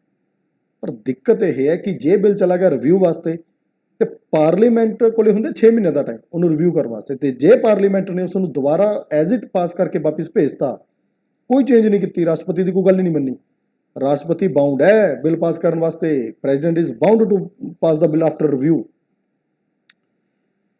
ਗਿਆਨੀ ਜੈਲ ਸਿੰਘ ਨਹੀਂ ਚਾਹੁੰਦੇ ਸੀ ਵੀ ਬਿੱਲ ਪਾਸ ਹੋਵੇ, ਉਹਨਾਂ ਨੂੰ ਪਤਾ ਸੀ ਪਾਸ ਉਹ ਕਰ ਨਹੀਂ ਸਕਦੇ, ਕਰਨਾ ਹੀ ਨਹੀਂ ਚਾਹੁੰਦੇ ਸੀ। ਰਿਜੈਕਟ ਨਹੀਂ ਕਰ ਸਕਦੇ, ਰੌਲਾ ਪਊਗਾ, ਰਿਜੈਕਟ ਕਰਤਾ ਫਿਰ ਪਾਰਲੀਮੈਂਟ ਬਿੱਲ ਦੁਬਾਰਾ ਪਾਸ ਕਰੂਗੀ ਜੀ, ਇਹ ਆਪਸ਼ਨ ਹੁੰਦੀ ਹੈ। ਰਿਜੈਕਟ ਕਰਤਾ ਦੁਬਾਰਾ ਫਿਰ ਪਾਰਲੀਮੈਂਟ ਬਿੱਲ ਲੈ ਆਊਗੀ। ਉਹਨਾਂ ਨੂੰ ਪਤਾ ਸੀ ਜੇ ਰਿਵਿਊ ਵਾਸਤੇ ਭੇਜਤਾ ਫਿਰ ਦਿੱਕਤ ਆ ਜਾਣੀ ਹੈ, ਕਿਉਂਕਿ ਜੇ ਪਾਰਲੀਮੈਂਟ ਨੇ ਐਜ਼ ਇਟ ਪਾਸ ਕਰਤਾ ਉਹਨਾਂ ਨੂੰ ਬਿੱਲ ਪਾਸ ਕਰਨਾ ਪਊ। ਉਹਨਾਂ ਨੇ ਉਹਦੇ 'ਤੇ ਕੋਈ ਫੈਸਲਾ ਨਹੀਂ ਲਿਆ, ਕਿਉਂਕਿ ਆਪਣੇ ਕਨਸਟੀਟਿਊਸ਼ਨ 'ਚ ਕੋਈ ਟਾਈਮ ਪੀਰੀਅਡ ਪ੍ਰਸਕ੍ਰਾਈਬਡ ਹੈ ਹੀ ਨਹੀਂ ਕਿ ਰਾਸ਼ਟਰਪਤੀ ਕਿੰਨੇ ਟਾਈਮ ਦੇ ਵਿੱਚ ਇਸ ਦੇ ਉੱਤੇ ਆਪਦਾ ਫੈਸਲਾ ਲਊਗਾ। ਕੋਈ ਟਾਈਮ ਪੀਰੀਅਡ ਨਹੀਂ ਹੈ। ਰਾਸ਼ਟਰਪਤੀ ਨੇ, ਅੱਛਾ ਅਮਰੀਕਾ ਦੇ ਵਿੱਚ ਹੈਗਾ, ਉੱਥੇ 10 ਦਿਨਾਂ ਵਿੱਚ ਬਿੱਲ ਨੂੰ ਜਿਹੜਾ ਪਾਸ ਕਰਨਾ ਜ਼ਰੂਰੀ ਹੈ, ਰਾਸ਼ਟਰਪਤੀ ਦੁਆਰਾ ਪਾਸ ਕਰਨਾ ਜਾਂ ਰਿਜੈਕਟ ਕਰਨਾ। ਜੇ ਅਮਰੀਕਾ ਦਾ ਰਾਸ਼ਟਰਪਤੀ 10 ਦਿਨਾਂ 'ਚ ਬਿੱਲ 'ਤੇ ਕੋਈ ਫੈਸਲਾ ਨਹੀਂ ਲੈਂਦਾ, 10 ਦਿਨਾਂ ਬਾਅਦ ਉੱਥੋਂ ਦੀ ਪਾਰਲੀਮੈਂਟ ਬਿੱਲ ਨੂੰ ਦੁਬਾਰਾ ਪਾਸ ਕਰ ਦਿੰਦੀ ਹੈ 2/3 ਮੈਜੋਰਟੀ ਨਾਲ। ਉਹ ਰਾਸ਼ਟਰਪਤੀ ਦੇ ਸਾਈਨ ਦੀ ਲੋੜ ਹੀ ਨਹੀਂ ਅਮਰੀਕਾ 'ਚ। ਇਹ ਥੋੜਾ ਵੀ ਇੱਕ ਬੰਦਾ ਸਾਰੀ ਪਾਰਲੀਮੈਂਟ ਦਾ ਬਿੱਲ ਪਾਸ ਕਰਤਾ 2/3 ਮੈਜੋਰਟੀ ਨੂੰ, ਇੱਕ ਬੰਦੇ ਦੇ ਮੂੰਹ ਵੱਲ ਥੋੜਾ ਜਿਹਾ ਕੀ ਆਣਗੇ ਵੀ ਇਹ ਬਿੱਲ ਸਾਈਨ ਕਰੂਗਾ ਤਾਂ ਦੇਸ਼ ਚੱਲੂਗਾ। ਆਪਣੇ ਇੱਥੇ ਇੱਕ ਬੰਦਾ ਅੜਕਾ ਸਕਦਾ ਜੀ। ਤੇ ਗਿਆਨੀ ਜੈਲ ਸਿੰਘ ਨੇ ਬਿੱਲ ਨੂੰ ਰੱਖ ਲਿਆ ਆਪਦੇ ਕੋਲੇ, ਹੋਲਡ ਕਰ ਲਿਆ। ਉਹਨੂੰ ਪੁੱਛਿਆ ਕਰਨ ਵੀ ਇਹਨੂੰ ਜੀ ਕਰੋ ਪਾਸ, ਇਹਦੇ ਕਰੋ ਡਿਸੀਜਨ, ਉਹ ਕਹਿੰਦੇ ਕਰਦੇ ਆ। ਕਈ ਵਾਰ ਹੁੰਦਾ ਨਾ ਕਿਸੇ ਦਾ ਕਿਸੇ ਮੁੱਦੇ ਤੇ ਕੋਈ ਫੈਸਲਾ ਨਾ ਲੈਣਾ ਵੀ ਆਪਣੇ ਆਪ 'ਚ ਇੱਕ ਫੈਸਲਾ ਹੁੰਦਾ ਹੈ। ਤੁਸੀਂ ਮੇਰੀ ਗੱਲ ਸਮਝ ਰਹੇ ਹੋਵੋਗੇ, ਜਿੰਨਾ ਤੱਕ ਮੇਰੇ ਪਾਪ ਪਹੁੰਚੇ ਨੇ, ਵੀ ਕਿਸੇ ਦਾ ਰਿਪਲਾਈ ਨਾ ਕਰਨਾ ਵੀ ਆਪਣੇ ਆਪ 'ਚ ਇੱਕ ਰਿਪਲਾਈ ਹੀ ਹੁੰਦਾ ਵੈਸੇ ਤਾਂ, ਜੇ ਅਗਲਾ ਸਾਹਮਣੇ ਵਾਲਾ ਸਮਝ ਲੇ ਤਾਂ। ਸੋ ਉਸ ਸਮੇਂ ਉਸ ਤੋਂ ਬਾਅਦ ਰਾਸ਼ਟਰਪਤੀ ਚੇਂਜ ਹੋ ਗਏ, ਸਰਕਾਰਾਂ ਬਦਲ ਗਈਆਂ, ਨਵੀਂ ਸਰਕਾਰ ਆ ਗਈ, ਨਵਾਂ ਰਾਸ਼ਟਰਪਤੀ ਆ ਗਿਆ। ਉਹਨਾਂ ਨੇ ਬਿੱਲ ਰਿਵਿਊ ਵਾਸਤੇ ਭੇਜਤਾ ਨਵੇਂ ਰਾਸ਼ਟਰਪਤੀ ਨੂੰ। ਉਹਨੇ ਦੇਖਿਆ ਵੀ ਬਿੱਲ ਉਹਦੇ ਆਫਿਸ 'ਚ ਪੈਂਡਿੰਗ ਪਿਆ। ਉਹ ਨਵੀਂ ਲੋਕ ਸਭਾ ਨੇ ਬਿੱਲ ਹੀ ਵਿਡਰਾਅ ਕਰ ਲਿਆ, ਕਹਿੰਦੇ ਛੱਡੋ ਯਾਰ ਐਵੇਂ ਕਲੇਸ਼ ਵਾਲਾ ਬਿੱਲ, ਇਹਨੂੰ ਪਾਸ ਹੀ ਨਹੀਂ ਕਰਦੇ। ਤਾਂ ਬਿੱਲ ਪਾਸ ਨਹੀਂ ਹੋਇਆ ਸੀ, ਤਾਂ ਇਹਦਾ answer Indian post office amendment bill ਆਊਗਾ। ਵੀ ਉਸ ਸਮੇਂ ਇੱਕ ਗੱਲ ਜਿਹੜੀ ਬੜੀ ਇੰਪੋਰਟੈਂਟ ਪੁਆਇੰਟ ਹੈ ਜੀ, ਪੋਕੇਟ ਵੀਟੋ ਸ਼ਬਦ ਸੰਵਿਧਾਨ 'ਚ ਕਿਤੇ ਨਹੀਂ ਲਿਖਿਆ। ਇਹ ਸੰਵਿਧਾਨ ਦਾ ਸ਼ਬਦ ਨਹੀਂ ਹੈ ਪੋਕੇਟ ਵੀਟੋ। ਪੋਕੇਟ ਦਾ ਮਤਲਬ ਜੇਬ, ਵੀਟੋ ਦਾ ਮਤਲਬ ਕਿਸੇ ਚੀਜ਼ ਨੂੰ ਰੋਕਣਾ, ਜੇਬ ਦੇ ਵਿੱਚ ਰੋਕ ਲੈਣਾ। ਰਾਸ਼ਟਰਪਤੀ ਨੇ ਰੋਕ ਲਿਆ। ਇਹ ਤਾਂ ਉਸ ਸਮੇਂ ਦੇ ਜਿਹੜੇ ਪੋਲੀਟੀਕਲ ਸਾਇੰਟਿਸਟ ਸੀਗੇ, ਉਹਨਾਂ ਨੇ ਇਸ ਦੇ ਉੱਤੇ ਇਹ ਵਰਡ ਕੱਢਿਆ ਵੀ ਯਾਰ ਰਾਸ਼ਟਰਪਤੀ ਅਗਰ ਇਸ ਤਰੀਕੇ ਨਾਲ ਵੀ ਇੰਡਾਇਰੈਕਟਲੀ ਬਿੱਲ ਨੂੰ ਰੋਕ ਸਕਦਾ ਹੈ, ਤਾਂ ਉੱਥੋਂ ਸ਼ਬਦ ਇਜਾਦ ਕੀਤਾ। ਇਹ ਕੋਈ ਕਨਸਟੀਟਿਊਸ਼ਨਲ ਵਰਡ ਨਹੀਂ ਹੈ, ਇਹ ਗੱਲ ਧਿਆਨ 'ਚ ਰੱਖ ਲਿਓ। ਤਾਂ pocket veto, president can not declare war, deploy force of the country without sanction or anticipation of sanction of which of the following? Parliament ਦੇ ਸੈਂਕਸ਼ਨ ਤੋਂ ਬਾਅਦ ਹੀ ਯੁੱਧ ਦੀ ਘੋਸ਼ਣਾ। ਦੇਖੋ ਯੁੱਧ ਦੀ ਘੋਸ਼ਣਾ ਰਾਸ਼ਟਰਪਤੀ ਕਰੂਗਾ, ਪਰ ਪਾਰਲੀਮੈਂਟ ਦੀ ਮਨਜ਼ੂਰੀ ਨਾਲ ਜ਼ਰੂਰੀ ਹੈ ਜੀ। ਇਹ ਨਹੀਂ ਕਿ ਆਪਦੀ ਮਰਜ਼ੀ ਨਾਲ ਹੀ ਯੁੱਧ ਲਵਾ ਦੇ ਜਾਂ ਜਾ ਕੇ ਕਹਦੇ ਸੈਨਾ ਨੂੰ ਜਾ ਕੇ ਖੜ੍ਹ ਜਾਓ ਪਾਕਿਸਤਾਨ ਚਾਈਨਾ ਦੇ ਬਾਰਡਰ 'ਤੇ। ਆਏ ਨਹੀਂ ਹੁੰਦਾ। ਰਾਸ਼ਟਰਪਤੀ ਪਾਰਲੀਮੈਂਟ ਦੀ ਮਨਜ਼ੂਰੀ ਦੇ ਨਾਲ, ਇੱਥੇ ਪਾਰਲੀਮੈਂਟ ਨੂੰ ਨਾ ਤੁਸੀਂ ਆਏ ਕੰਸੀਡਰ ਨਾ ਕਰੋ। ਪਾਰਲੀਮੈਂਟ ਦਾ ਮੋਟੇ ਤੌਰ 'ਤੇ ਲੋਕ ਸਭਾ, ਪਾਰਲੀਮੈਂਟ ਦਾ ਮਤਲਬ ਮੋਟੇ ਤੌਰ 'ਤੇ ਆਪਾਂ ਰੂਟੀਨ ਲਾਈਫ 'ਚ ਆਪਾਂ ਕੰਸੀਡਰ ਕਰਾਂਗੇ ਤਾਂ ਕਾਊਂਸਲ ਆਫ ਮਿਨਿਸਟਰ। ਔਰ ਕਿਉਂਕਿ ਰੂਲਿੰਗ ਪਾਰਟੀ ਹੈ, ਮੈਜੋਰਟੀ ਹੈ, ਤਾਂ ਜੇ ਪ੍ਰਧਾਨ ਮੰਤਰੀ ਨੇ ਕੁਝ ਕਹਿਤਾ ਵੀ ਐਂ ਕਰਨਾ ਤਾਂ ਫਿਰ ਹੋਊਗਾ ਹੀ, ਕਿਉਂਕਿ ਪਾਰਲੀਮੈਂਟ 'ਚ ਮੈਜੋਰਟੀ ਹੈ ਤਾਂ ਹੀ ਪ੍ਰਧਾਨ ਮੰਤਰੀ ਅਗਲਾ। ਜਿੱਦਣ ਮੈਜੋਰਟੀ ਨਹੀਂ ਰਹੂਗੀ, ਅਗਲਾ 1 ਮਿੰਟ ਵੀ ਪ੍ਰਧਾਨ ਮੰਤਰੀ ਨਹੀਂ ਰਹੂਗਾ। ਤਾਂ ਇੱਥੇ ਪਾਰਲੀਮੈਂਟ ਸ਼ਬਦ ਆਊਗਾ ਜੀ। In which of the following case the president can exercise its pardoning power. ਉਹ ਲੈ ਵੀ ਦੋਸਤੋ, ਆਰਟੀਕਲ 72 ਰਾਸ਼ਟਰਪਤੀ ਦੀ ਕਿਸੇ ਨੂੰ ਪਾਰਡਨ ਕਰਨ ਦੀ, ਰਿਸਪਾਈਟ ਕਰਨ ਦੀ, ਕਿਸੇ ਨੂੰ ਕਿਸੇ ਦੀ ਸਜ਼ਾ ਨੂੰ ਘਟਾਉਣ ਦੀ, ਹਟਾਉਣ ਦੀ, ਉਹਦੀ ਨੇਚਰ ਚੇਂਜ ਕਰਨ ਦੀ ਪਾਵਰਸ ਆਪਾਂ ਸਾਰੀਆਂ ਡਿਟੇਲ 'ਚ ਕਲਾਸ 'ਚ ਪੜ੍ਹੀਆਂ ਪਈਆਂ। ਠੀਕ ਹੈ, ਤਾਂ ਉਹ ਆਰਟੀਕਲ 72 ਹੈ। ਇਹ ਹੁਣ ਕੀ ਕਹਿੰਦੇ ਨੇ, ਪ੍ਰੈਜ਼ੀਡੈਂਟ ਐਕਸਰਸਾਈਜ਼ ਕਰਦਾ ਉਹਦੀ ਪਾਵਰ ਕਾਹਦੀ। ਕਹਿੰਦੇ ਅਗਰ ਕੋਈ ਕੋਰਟ ਮਾਰਸ਼ਲ ਹੋਇਆ, ਕੋਰਟ ਮਾਰਸ਼ਲ ਦਾ ਮਤਲਬ ਹੁੰਦਾ ਹੈ, ਤੁਹਾਨੂੰ ਮੈਂ ਦੱਸਦਾ, ਇੱਕ ਤਾਂ ਹੁੰਦੀ ਆਪਣੀਆਂ ਨਾਰਮਲ ਕੋਰਟਸ, ਇਹਨਾਂ ਨੂੰ ਸਿਵੀਲੀਅਨ ਕੋਰਟਸ ਬੋਲਦੇ ਆ। ਇੱਕ ਹੁੰਦੀ ਹੈ ਮਿਲਟਰੀ ਕੋਰਟ, ਸੈਨਾ ਦੀ ਕੋਰਟ ਅਲੱਗ ਹੁੰਦੀ ਹੈ। ਕੱਲ੍ਹ ਨੂੰ ਸੈਨਾ ਦਾ ਜਿਹੜਾ ਇੱਕ ਸੈਨਿਕ ਹੈ, ਉਹਦੇ ਖਿਲਾਫ ਕੋਈ ਕੇਸ ਚਲਾਉਣਾ, ਨਾਰਮਲ ਅਦਾਲਤ ਵਿੱਚ ਨਹੀਂ ਕੇਸ ਚੱਲਦਾ, ਉਹਦਾ ਅਲੱਗ ਸੈਨਾ ਦੀ ਅਦਾਲਤ ਵਿੱਚ ਕੇਸ ਚੱਲਦਾ ਹੈ। ਔਰ ਉਹਨਾਂ ਦੇ ਫੈਸਲੇ ਦੀ ਕਿਤੇ ਅਪੀਲ ਨਹੀਂ ਹੁੰਦੀ ਸਿਵਾਏ ਰਾਸ਼ਟਰਪਤੀ ਦੇ। ਮਜ਼ੇ ਦੀ ਗੱਲ ਦੇਖੋ ਤੁਸੀਂ। ਤਾਂ ਹਾਂ, ਜੇ ਪਨਿਸ਼ਮੈਂਟ ਕਿਤੇ ਕੋਰਟ ਮਾਰਸ਼ਲ ਹੋ ਗਿਆ, ਕਿਸੇ ਨੂੰ ਸੈਨਾ 'ਚੋਂ ਕੱਢਤਾ, ਉਹ ਵਿਚਾਰਾ ਜਾਂਦਾ ਰਾਸ਼ਟਰਪਤੀ ਕੋਲ ਦਰਖਾਸਤ ਲੈ ਕੇ, ਉੱਥੇ ਰਾਸ਼ਟਰਪਤੀ ਕੋਲ ਪਾਵਰ ਹੈਗੀ ਹੈ, ਉਹਦੀ ਸਜ਼ਾ ਮਾਫ ਕਰ ਸਕਦਾ ਹੈ। ਇਹ ਸਹੀ ਹੈ statement. All cases where punishment sentence offense against law relating to matter of union government power, ਯਾਰ ਕੇਂਦਰ ਸਰਕਾਰ ਦੇ ਕਾਨੂੰਨਾਂ ਦੇ ਤਹਿਤ ਕੋਈ ਸਜ਼ਾ ਹੋਈ ਹੈ, ਉਹਨੂੰ ਵੀ ਰਾਸ਼ਟਰਪਤੀ ਮਾਫ ਕਰ ਸਕਦਾ ਹੈ। ਡੈਥ ਸੈਂਟੈਂਸ ਨੂੰ ਵੀ ਰਾਸ਼ਟਰਪਤੀ ਮਾਫ ਕਰ ਸਕਦਾ ਹੈ। ਤਿੰਨੋਂ ਸਟੇਟਮੈਂਟ ਸਹੀ ਨੇ। ਇਹਦੇ ਵਿੱਚ ਆਨਸਰ ਜਿਹੜਾ ਹੈ ਆਲ ਆਫ ਥੀਸ ਆਊਗਾ। ਆਲ ਆਫ ਥੀਸ ਇਹਦੀ ਆਪਸ਼ਨ ਆਊਗੀ। ਇਹ ਤਿੰਨੋਂ ਠੀਕ ਹੈ ਜੀ। ਠੀਕ ਹੈ, ਤਾਂ ਪ੍ਰੈਜ਼ੀਡੈਂਟ ਆਰਟੀਕਲ 72 ਯਾਦ ਰੱਖ ਲਿਓ, ਪਾਰਡਨ ਪਾਵਰ ਜਿਹੜੀ ਹੈ। ਅੱਛਾ, ਇੱਥੇ ਤੁਹਾਨੂੰ ਇੱਕ ਛੋਟੀ ਜਿਹੀ ਗੱਲ ਹੋਰ ਦੱਸਦਾ। ਇਹ ਪਾਵਰ ਗਵਰਨਰ ਕੋਲ ਵੀ ਹੈਗੀ ਹੈ, ਲੇਕਿਨ ਗਵਰਨਰ ਕੋਲ ਕਿਵੇਂ? ਕੋਰਟ ਮਾਰਸ਼ਲ ਵਾਲੀ ਪਾਵਰ ਗਵਰਨਰ ਕੋਲ ਨਹੀਂ ਹੈ। ਇਹ ਪਾਵਰ ਸਿਰਫ ਰਾਸ਼ਟਰਪਤੀ ਕੋਲ ਹੈ। ਕੋਰਟ ਮਾਰਸ਼ਲ ਦੀ ਪਾਵਰ ਗਵਰਨਰ ਕੋਲ ਨਹੀਂ ਹੈ। ਦੂਸਰਾ, ਗਵਰਨਰ ਡੈਥ ਸੈਂਟੈਂਸ ਨੂੰ ਰਾਸ਼ਟਰਪਤੀ ਤੋਂ ਜਮਾ ਹੀ ਮੁਕਤ ਕਰ ਸਕਦਾ ਹੈ ਵੀ ਯਾਰ ਉੱਡਿਆ, ਅਗਲੇ ਨੂੰ ਜਮਾ ਹੀ ਮਾਫੀ ਦੇਤੀ, ਅਗਲੇ ਦੀ ਮੌਤ ਦੀ ਸਜ਼ਾ ਨੂੰ ਜਮਾ ਹੀ ਮਾਫ ਕਰਤਾ। ਗਵਰਨਰ ਜਮਾ ਮਾਫ ਨਹੀਂ ਕਰ ਸਕਦਾ, ਉਹਦੀ ਨੇਚਰ ਚੇਂਜ ਕਰ ਦੂਗਾ ਵੀ ਫਾਂਸੀ ਦੀ ਸਜ਼ਾ ਨੂੰ ਮੰਨ ਲਓ ਉਮਰ ਕੈਦ ਵਿੱਚ ਤਬਦੀਲ ਕਰ ਦੂ। ਰਾਸ਼ਟਰਪਤੀ ਦਾ ਉਹਨੂੰ ਛੱਡ ਵੀ ਸਕਦਾ ਹੈ ਵੀ ਕੋਈ ਗੱਲ ਨਹੀਂ, ਗਲਤੀ ਹੋ ਗਈ ਤਾਂ ਉੱਥੋਂ ਗਾਹਾਂ ਤੋਂ ਨਾ ਕਰਿਓ, ਗਵਰਨਰ ਨਹੀਂ ਕਰ ਸਕਦਾ। ਸੋ ਇਹ ਦੋ ਚੀਜ਼ਾਂ ਡਿਫਰੈਂਸ ਗਵਰਨਰ। ਬਾਕੀ ਗਵਰਨਰ ਦਾ ਟੌਪਿਕ ਟੈਸਟ ਅੱਡ ਆਉਣਗੇ, ਡਿਟੇਲ ਆਊਗੀ, ਉੱਥੇ ਤਾਂ ਮੈਂ ਚਰਚਾ ਕਰੂੰਗਾ। ਇੱਥੇ ਇੱਕ ਵਾਰ ਰੈਫਰੈਂਸ ਦੇ ਤੌਰ 'ਤੇ ਵੀ ਤੁਸੀਂ ਮੈਕਸਿਮਮ ਪੜ੍ਹੋ। ਮੇਰੀ ਇਹ ਕੋਸ਼ਿਸ਼ ਹੁੰਦੀ ਹੈ ਵੀ ਯਾਰ ਚੀਜ਼ਾਂ ਨੂੰ ਜਿੰਨਾ ਜ਼ਿਆਦਾ ਰਿਵਾਈਜ਼ ਕਰੋਗੇ, ਚੀਜ਼ਾਂ ਉਨੀਆਂ ਜ਼ਿਆਦਾ ਯਾਦ ਹੋਣਗੀਆਂ। ਆਪਣੇ ਸਟੂਡੈਂਟ ਦੀ ਦਿੱਕਤ ਇਹ ਰਿਵਾਈਜ਼ ਨਹੀਂ ਕਰਦੇ। ਇੱਕ ਵਾਰ ਪੜ੍ਹ ਲਿਆ, ਰੀਡ ਕਰ। ਰੀਡਿੰਗ ਪੜ੍ਹਾਈ ਨਹੀਂ ਹੁੰਦੀ, ਲਰਨ ਕਰਨਾ ਹੁੰਦਾ ਹੈ। ਲਰਨ ਕਰਨਾ, ਯਾਦ ਕਰਨਾ। ਮੈਂ ਬਾਰ-ਬਾਰ ਕਲਾਸ ਵਿੱਚ ਵੀ ਇਹ ਗੱਲ ਕਹਿਣਾ ਰਹਿੰਦਾ, ਯਾਦ ਕਰਿਆ ਕਰੋ ਚੀਜ਼ਾਂ ਨੂੰ। ਯਾਦ ਕਰਨਾ ਹੀ ਤੁਹਾਡਾ ਪੇਪਰ ਕਰੈਕ ਕਰਾਊਗਾ। ਇਕੱਲਾ ਇੱਕ ਵਾਰ ਰੀਡ ਕਰਕੇ ਛੱਡ ਦੋ, ਉਹਦਾ ਕੋਈ ਮਤਲਬ ਨਹੀਂ ਹੈ। ਆਹ ਦੇਖੋ, ਆਰਟੀਕਲ 72 ਦਾ ਮੈਂ ਫੇਰ ਪਤਾ ਕੁਐਸਚਨ ਕਹਿੰਦੇ ਜੀ ਇਹਨਾਂ 'ਚੋਂ ਕਿਹੜੀ ਪਾਰਡਨ ਦੀ ਪਾਵਰ ਨਹੀਂ ਹੈ? ਯਾਰ ਪਹਿਲੀਆਂ 5 ਹੈਗੀਆਂ। ਇਹ ਪੰਜੋ ਸ਼ਬਦ ਸੰਵਿਧਾਨ 'ਚ ਲਿਖੇ ਹੋਏ ਆ। ਪਾਰਡਨ ਦਾ ਮਤਲਬ ਜਮੇ ਹੀ ਦੋਸ਼ ਮੁਕਤ ਕਰ ਦੇਣਾ, ਅਗਲੇ ਨੂੰ ਭਜਾਈ ਦਿੱਤਾ, ਅਗਲੇ ਨੂੰ ਕਹਿਤਾ ਵੀ ਯਾਰ ਤੇਰੇ ਤੇ ਕੋਈ ਚਾਰਜ ਨਹੀਂ, ਤੇਰੇ ਤੇ ਕੋਈ ਸਜ਼ਾ ਨਹੀਂ, ਤੈਨੂੰ ਆਰੋਪ ਮੁਕਤ ਹੀ ਅਸੀਂ ਕਰ ਰਹੇ ਹਾਂ। ਉਹ ਤਾਂ ਹੁੰਦਾ ਪਾਰਡਨ ਕਰ ਦੇਣਾ। ਠੀਕ ਹੈ, ਫਿਰ ਇਹਦੇ 'ਚ ਕੁਝ ਸ਼ਬਦ ਹੁੰਦੇ ਨੇ। ਕਮਿਊਟੇਸ਼ਨ ਦਾ ਮਤਲਬ ਵੀ ਚਲੋ ਤੁਹਾਨੂੰ ਮੈਂ ਥੋੜ੍ਹਾ ਜਿਹਾ ਦੱਸਦਾ, ਇੱਕ ਸੈਕਿੰਡ। ਕਮਿਊਟੇਸ਼ਨ ਦਾ ਮਤਲਬ ਹੁੰਦਾ ਹੈ ਜਦੋਂ ਤੁਸੀਂ ਐਕਚੁਅਲ ਜਿਹੜੀ ਸਜ਼ਾ ਦਿੱਤੀ ਸੀ ਉਹਨੂੰ ਚੇਂਜ ਕਰਤਾ। ਵੀ ਮੰਨ ਲਓ ਫਾਂਸੀ ਦਿੱਤੀ ਸੀ, ਉਹਨੂੰ ਕਹਤਾ ਚੱਲ ਫਾਂਸੀ ਘਟਾ ਕੇ ਇਹਦੀ ਉਮਰ ਕੈਦ ਕਰ ਦਿਓ, ਉਹ ਕਮਿਊਟੇਸ਼ਨ ਹੈ। ਫਿਰ ਇੱਕ ਸ਼ਬਦ ਹੁੰਦਾ ਰਮਿਸ਼ਨ। ਰਮਿਸ਼ਨ ਦਾ ਮਤਲਬ ਹੁੰਦਾ ਸਜ਼ਾ ਮੰਨ ਲਓ 14 ਸਾਲ ਦੀ ਕਿਸੇ ਨੂੰ ਸਜ਼ਾ ਹੋਈ ਹੈ, ਰਮਿਸ਼ਨ 'ਚ ਨਾ ਉਹਦੀ ਨੇਚਰ ਨਹੀਂ ਚੇਂਜ ਕਰਦੇ ਸਜ਼ਾ ਦੀ। ਬਈ ਜਿਹੜੇ ਆਪਣੇ ਵਾਲੇ ਆ ਉਹ ਸਾਰੇ ਵਰਡ ਮੈਂ ਕਲਾਸ 'ਚ ਲਿਖਾਏ ਹੋਏ ਆ। ਇਹ ਮੈਂ ਥੋੜ੍ਹਾ ਉਹਨਾਂ ਵਾਸਤੇ ਐਕਸਪਲੇਨ ਕਰ ਰਿਹਾ ਜਿਨ੍ਹਾਂ ਨੇ ਮੇਰੇ ਕੋਲ ਕਲਾਸ ਨਹੀਂ ਲਗਾਈ ਜਾਂ ਕਦੀ ਆਪ ਨਹੀਂ ਪੜ੍ਹਿਆ ਹੋਊਗਾ। ਆਪ ਪੜ੍ਹ ਰੱਖਿਆ ਤੁਹਾਨੂੰ ਪਤਾ ਹੀ ਹੈ ਫਿਰ ਤਾਂ, ਪਰ ਮੈਂ ਤਾਂ ਇੱਕ ਵਾਰ ਡਿਸਕਸ ਦੇਖੋ ਕਰਨਾ ਹੀ ਹੈ। ਰਮਿਸ਼ਨ ਦਾ ਮਤਲਬ ਹੁੰਦਾ ਉਹਦੀ ਨੇਚਰ ਚੇਂਜ ਨਹੀਂ ਕਰਦੇ ਸਜ਼ਾ ਦੀ, ਉਹਦੀ ਟਾਈਮ ਘਟਾ ਦੇਣਗੇ। ਕਿਸੇ ਨੂੰ 14 ਸਾਲ ਬਾਮੁਸ਼ੱਕਤ ਸਜ਼ਾ ਵੀ ਕਈ ਟਾਈਪ ਦੀ ਹੁੰਦੀ ਹੈ ਵੀ ਉਹ ਤੋਂ ਕੰਮ ਕਰਾਇਆ ਜਾਊਗਾ ਜੇਲ੍ਹ 'ਚ ਕਿ ਨਹੀਂ ਕਰਾਇਆ ਜਾਊਗਾ। ਕਿਸੇ ਨੂੰ ਵਿਦ ਵਰਕ ਵਾਲੀ ਸਜ਼ਾ ਹੋਈ ਹੈ ਵੀ ਇਹ ਤੋਂ ਕੰਮ ਵੀ ਕਰਾਉਣਾ, ਉਹ ਫਿਲਮਾਂ ਦਿਖਾਉਂਦੇ ਆ ਪੱਥਰ ਪੁੱਥਰ ਤੋੜਦੇ ਆ ਜੀ, ਹੋਰ ਹੈ, ਜਾਂ ਜੇਲ੍ਹ 'ਚ ਚੱਕੀ ਚਲਾਉਂਦੇ ਆ। 14 ਸਾਲ ਦੀ ਸਖਤ ਸਜ਼ਾ ਹੋਈ ਹੈ, ਪਰ ਉਹ ਘਟਾ ਕੇ ਮੰਨ ਲਓ 10 ਸਾਲ ਦੀ ਸਖਤ ਸਜ਼ਾ, ਨੇਚਰ ਨਹੀਂ ਬਦਲੀ, ਸਜ਼ਾ ਸਖਤ ਹੀ ਹੈ, ਉਹਨੂੰ ਨਾਰਮਲ 'ਚ ਨਹੀਂ ਕਨਵਰਟ ਕੀਤਾ, ਟਾਈਮ ਪੀਰੀਅਡ ਘਟਾ ਦੇਣਾ, ਉਹ ਹੁੰਦਾ ਰਮਿਸ਼ਨ ਕਰਨਾ। ਰਿਸਪਾਈਟ ਦੇ ਵਿੱਚ ਕੀ ਹੋ ਜਾਂਦਾ ਜੀ? ਰਿਸਪਾਈਟ ਦੇ ਵਿੱਚ ਕਈ ਵਾਰ ਕੋਈ ਬੰਦਾ ਡਿਸੇਬਲ ਹੈ, ਅਗਲੀ ਕੋਈ ਮੰਨ ਲਓ ਹੁਣ ਇੱਕ ਵੂਮੈਨ ਹੈ, ਉਹਨੂੰ ਸਖਤ ਸਜ਼ਾ ਦੇ ਦਿੱਤੀ, ਬਾਅਦ 'ਚੋਂ ਪਤਾ ਲੱਗਿਆ ਵੀ ਉਹ ਤਾਂ ਪ੍ਰੈਗਨੈਂਟ ਸੀਗੀ ਵੂਮੈਨ, ਫਿਰ ਉਹਦੀ ਨੇਚਰ ਚੇਂਜ ਕਰਤੀ। ਕੁਝ ਖਾਸ ਪਰਿਸਥਿਤੀਆਂ ਵਿੱਚ ਰਿਸਪਾਈਟ ਦਾ ਮਤਲਬ ਹੋ ਜਾਂਦਾ ਆਪਣਾ ਰਿਸਪਾਈਟ ਦਾ ਮਤਲਬ ਹੁੰਦਾ ਖਾਸ ਪਰਿਸਥਿਤੀਆਂ ਵਿੱਚ ਸਜ਼ਾ ਦੀ ਨੇਚਰ ਨੂੰ ਥੋੜ੍ਹਾ ਜਿਹਾ ਆਸਾਨ ਕਰ ਦੇਣਾ। ਰਿਪਰਾਈਵ ਦਾ ਮਤਲਬ ਹੁੰਦਾ ਕੁਝ ਸਮੇਂ ਵਾਸਤੇ ਸਜ਼ਾ ਨੂੰ ਸਸਪੈਂਡ ਕਰ ਦੇਣਾ। ਸੁਪਰੀਮ ਕੋਰਟ ਨੇ ਦਿੱਤੀ ਫਾਂਸੀ, ਉਹ ਅਗਲਾ ਰਾਸ਼ਟਰਪਤੀ ਕੋਲ ਤੁਰਿਆ ਫਿਰਦਾ। ਰਾਸ਼ਟਰਪਤੀ ਹੁਣ ਸੁਣਦੀ ਸੁਣੋ, ਉਹ ਕਿਹੜਾ ਵਿਹਲਾ ਬੈਠਾ ਜੀ ਰਾਸ਼ਟਰਪਤੀ, ਵੀ ਅੱਜ ਐਪਲੀਕੇਸ਼ਨ ਦਿੱਤੀ ਤਾਂ ਨਾਲ ਦੀ ਨਾਲ ਸੁਣਵਾਈ ਕਰ ਲੂ। ਉੱਧਰੋਂ ਸੁਪਰੀਮ ਕੋਰਟ ਨੇ ਡੇਟ ਕਰਤੀ ਵੀ ਟੰਗੋ ਇਹਨੂੰ ਫਾਂਸੀ ਤੇ। ਤਾਂ ਜਿੰਨੀ ਟਾਈਮ ਤੱਕ ਮੰਨ ਲਓ ਹੁਣ ਰਾਸ਼ਟਰਪਤੀ ਕੋਲੇ ਉਹ ਵਿਚਾਰਾਧੀਨ ਹੈ ਮਾਮਲਾ, ਤਾਂ ਉਹਨਾਂ ਟਾਈਮ ਕਿਵੇਂ ਫਾਂਸੀ ਦੇ ਦੇਣਗੇ? ਤਾਂ ਉਦੋਂ ਫਿਰ ਮੰਨ ਲਓ ਸਜ਼ਾ ਸਸਪੈਂਡ ਹੋਊਗੀ ਥੋੜ੍ਹੇ ਸਮੇਂ ਵਾਸਤੇ, ਉਹਨੂੰ ਬੋਲਦੇ ਆ ਰਿਪਰਾਈਵ ਕਰਨਾ ਜੀ। ਠੀਕ ਹੈ, ਪੋਸਟਮੈਂਟ ਹੋ ਜਾਂਦੀ ਹੈ ਸਜ਼ਾ ਦੀ। ਸੋ ਇਹ ਵਰਡ ਸਾਰੇ ਸੰਵਿਧਾਨ 'ਚ ਲਿਖੇ ਹੋਏ ਨੇ, ਕਲਾਸ 'ਚ ਸਾਰੇ ਮੈਂ ਡਿਟੇਲ ਸਮਝਾ ਰੱਖੇ ਨੇ। ਔਰ ਇਹਨਾਂ ਤੋਂ ਇਲਾਵਾ ਆ ਡਿਟੈਂਸ਼ਨ ਕੰਟੀਨਿਊਸ਼ਨ, ਇਹ ਕੋਈ ਇਸ ਤਰੀਕੇ ਦੇ ਰਾਸ਼ਟਰਪਤੀ ਨੂੰ ਪਾਵਰ ਨਹੀਂ ਹੈਗੀ। ਇਸ ਕਰਕੇ ਇੱਥੇ ਆਪਾਂ ਕੀ ਇਹਨਾਂ ਨੇ ਪੁੱਛਿਆ, ਨੋਟ ਇੰਕਲੂਡ। ਤਾਂ ਨੋਟ ਕਿਹੜੇ ਹੋ ਗਏ? 6 ਤੇ 7। ਕਿਹੜਾ ਆਪਸ਼ਨ ਹੈ? 6 ਤੇ 7 ਆ ਪਿਆ ਜੀ, ਸੀ ਆਪਸ਼ਨ ਹੈ। ਉਹ ਗੱਲ ਪੱਲੇ ਪੈ ਗਈ। Article 72 pardon power of president. ਅੱਗੇ ਚੱਲਦੇ ਹਾਂ। ਅਗਲਾ ਕੁਐਸਚਨ ਹੈ consider the following statement with reference to power regarding foreign affair. ਯਾਰ ਉਹੀ ਗੱਲ ਆ ਗਈ ਪ੍ਰੈਜ਼ੀਡੈਂਟ ਦੀ। ਕੀ ਕਹਿੰਦੇ? ਡਿਪਲੋਮੈਟਿਕ ਬਿਜ਼ਨਸ ਰਾਸ਼ਟਰਪਤੀ ਦੇ ਨਾਮ ਤੇ ਹੋਊਗਾ, ਬਿਲਕੁਲ ਹੋਊਗਾ ਜੀ। ਮੈਂ ਜ਼ਿਆਦਾ ਲਾਤੀ ਲਾਈਨ ਜੀ। ਹਾਂ, ਡਿਪਲੋਮੈਟਿਕ ਜਿਹੜਾ ਕੰਡਕਟ ਕੀਤਾ ਜਾਊਗਾ ਰਾਸ਼ਟਰਪਤੀ ਦੇ ਨਾਮ ਤੇ ਕੀਤਾ ਜਾਊਗਾ। ਸਾਰੇ ਕੰਮ ਅਪਾਇੰਟ ਕਰੂਗਾ ਅੰਬੈਸਡਰਸ ਨੂੰ, ਤੁਹਾਨੂੰ ਦੱਸਿਆ ਹੀ ਹੈ। ਤੁਹਾਡੀ ਅਪਾਇੰਟਮੈਂਟ ਵੀ ਰਾਸ਼ਟਰਪਤੀ ਨੂੰ ਹੋਣੀ। ਓਏ IAS ਦੀ ਅਪਾਇੰਟਮੈਂਟ ਵੀ ਰਾਸ਼ਟਰਪਤੀ ਕਰਦਾ ਹੈ। कल यूपीएससी ਦੇ ਵਿੱਚ क्रैक करके एग्जाम आईएएस सेलेक्ट होने हो, भारत के राष्ट्रपति द्वारा आपको भारतीय प्रशासनिक सेवाओं हेतु आमंत्रित किया जाता है। ये लैटर आऊगा छप के राष्ट्रपति भवन तो, राष्ट्रपति अपॉइंट करता है जी, ये भी ठीक है। पहली स्टेटमेंट सही है, दूसरी सही है। पूछा कि इन्होंने हाले कंसीडर करने क्या है, अच्छा थले करैक्ट पूछी है, चलो करांगे करैक्ट पूछी है इन्होंने। तीसरी की है all international treaties agreement in his name, ये नाम ते राष्ट्रपति नाम ते होंगे है। Not to be rectified by, rectify होंगे अप्रूवल देना, ये गलत है। बेशक राष्ट्रपति के नाम से सारे एग्रीमेंट होंगे ने, जिन्ना अज इंडिया मैंबर है इंटरनेशनल कन्वेंशन का राष्ट्रपति के नाम से होगा, लेकिन उन्होंने पार्लीमेंट की अप्रूवल की नीड होंगी है जी। इस करके इतने नॉट टू बी लिखता है, ये स्टेटमेंट गलत होगी। तो तीसरी गलत होगी 1 और 2 ठीक है, ये आंसर आऊगा 1 और 2 करैक्ट, जोड़े 1 और 2 करैक्ट है जी, ये गलत हो गया है।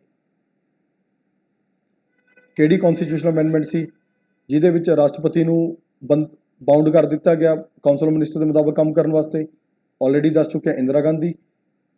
25 ਜੂਨ 1975 ਤੋਂ ਲੈ ਕੇ 21 ਮਾਰਚ 1977 ਤੱਕ ਜੋ ਇੰਦਰਾ ਗਾਂਧੀ ਨੇ ਐਮਰਜੈਂਸੀ ਲਗਾਈ, ਔਰ ਉਸ ਦੇ ਦਰਮਿਆਨ 1976 1976 42 ਅਮੈਂਡਮੈਂਟ, ਉਹ ਇਹਨੂੰ ਆਪਣੇ ਆਪ 'ਚ ਮਿੰਨੀ ਕੌਨਸਟੀਟਿਊਸ਼ਨ ਕਿਹਾ ਜਾਂਦਾ, ਬਹੁਤ ਵੱਡੀ ਅਮੈਂਡਮੈਂਟ ਸੀ ਇਹ। ਉਹਦੇ ਵਿੱਚ ਇੰਦਰਾ ਗਾਂਧੀ ਨੇ ਜਿਹੜਾ ਹੈ ਰਾਸ਼ਟਰਪਤੀ ਨੂੰ ਬਾਉਂਡ ਕਰਤਾ ਸੀ ਕਿ ਉਹ ਪ੍ਰਧਾਨ ਮੰਤਰੀ ਦੇ ਮੁਤਾਬਿਕ ਹੀ ਕੰਮ ਕਰੂ। ਆਪ ਪ੍ਰਧਾਨ ਮੰਤਰੀ ਸੀ ਅਗਲੀ, ਇਹਨੂੰ ਬਾਦਲ ਲੈਣ ਵੀ ਚੇਂਜ ਨਹੀਂ ਕੀਤਾ। ਉਹ ਕਹਿੰਦੇ ਯਾਰ ਚੱਲ ਵਧੀਆ ਠੀਕ ਹੈ, ਲਿਖਿਆ ਰਹਿਣ ਦਿਓ। ਉਹ ਅੱਜ ਵੀ ਐਂ ਲਿਖਿਆ ਹੋਇਆ, ਅੱਜ ਵੀ ਐਂ ਲਿਖਿਆ ਹੋਇਆ ਹੈ, ਇਹ ਗੱਲ ਸਮਝ ਲਓ। ਤਾਂ ਰਾਸ਼ਟਰਪਤੀ ਜਿਹੜਾ ਮਰਜ਼ੀ ਬਣ ਜਾਏ, ਇਸੇ ਕਰਕੇ ਉਹਦਾ ਪ੍ਰਧਾਨ ਮੰਤਰੀ ਦੇ ਮੁਤਾਬਿਕ ਹੀ ਉਸਨੂੰ ਕੰਮ ਕਰਨਾ ਪੈਂਦਾ ਹੈ। ਉਹ ਕਹਿੰਦੇ ਕਿਹੜੇ ਕਰੈਕਟਲੀ ਮੈਚ ਹੈ। ਨੈਸ਼ਨਲ ਐਮਰਜੈਂਸੀ ਕਿੱਥੇ ਲੱਗਦੀ ਹੈ? 352। State emergency president rule 356, financial emergency 360। ये तो तुहानूं पता ही है, चलो सौखा जाए। एमरजेंसी मैं अलग भी टेस्ट बनाऊँगा, अलग भी पावांगे। सो कुल मिला के मैनूं उम्मीद है जी तुहानूं ये जिन्ने भी आपां क्वेश्चन डिस्कस किए हैं तुहानूं समझ आए होणगे। मैं थोड़ा बहुत जिहड़ा है तुहानूं समझा पाया होऊगा, मैनूं उम्मीद ही है। बाकी ये अज अपनी फस्ट वीडियो है, जो तुहाडे जैन्युइन फीडबैक होण प्लीज़ मैनूं ऐप दे विच तुसीं मैसेज भी कर सकते हो, ऑप्शन हैगी है। मेरा पर्सनल नंबर जो ऐप पे रिफ्लैक्ट हो रहा है 90 23 23 66 87 मेरा आपका नंबर है। व्हाट्सएप भी उसी पे है, फेसबुक भी, इंस्टाग्राम भी, हर चीज़ उसी नंबर पर है। तुसीं मैनूं व्हाट्सएप करो, आपका जैन्युइन फीडबैक दसो। ਜਿਹੜੇ अपने वाले स्टूडेंट्स है उन्होंने तो पता ही है, ਜਿਹੜੇ नहीं भी हैगे, ਜਿਹੜੇ कोई बाहरों इस समय वीडियो देख रहे हैं, जैनूं तो लगता भी आप ये कुछ होर अपडेट कर दिए, होर एक्स्ट्रा सर करा दिया करो, करा दिया करो। मैनूं दसो यार, तुसीं मैनूं चाहिए पढ़न वाले स्टूडेंट, यकीन मनो। मैटर की कोई कमी नहीं है, मैटर की तुहानूं मैं कोई कमी नहीं आ दूंगा। टेस्टां की कोई कमी नहीं है, वैलिडिटी साल की करती, टेस्ट ही टेस्ट, निरे टेस्ट आप ये लवांगे जी। घट्टो घट्ट 500+ टेस्ट तुहानूं मैं इस दे विच देऊंगा, इस प्रोग्राम के विच, ठीक है। कल्ले कल्ले क्वेश्चन आई डिस्कस करूँगा मैं इसी तरीके नाल, ईवन इदों भी ज़्यादा। अज तो थोड़ा जिहा भी फस्ट वीडियो है, भी मैनूं भी हौली हौली तुहाडी फीडबैक आउणगियां, होर आपां इहदे च एक्स्ट्रा चीज़ां ऐड ऑन करांगे। लेकिन मैनूं उम्मीद है भी तुहानूं अज समझ आया होऊगा। इस तो बाद नैक्सट वीडियो में आप जी मैं हिस्टरी वाली है, पहले एक और वीडियो बना दा, फिर उस तो बाद आप इस तो बाद नैक्सट टॉपिक में मिलांगे। अज वास्ते इन्ना ठीक है जी, थैंक यू।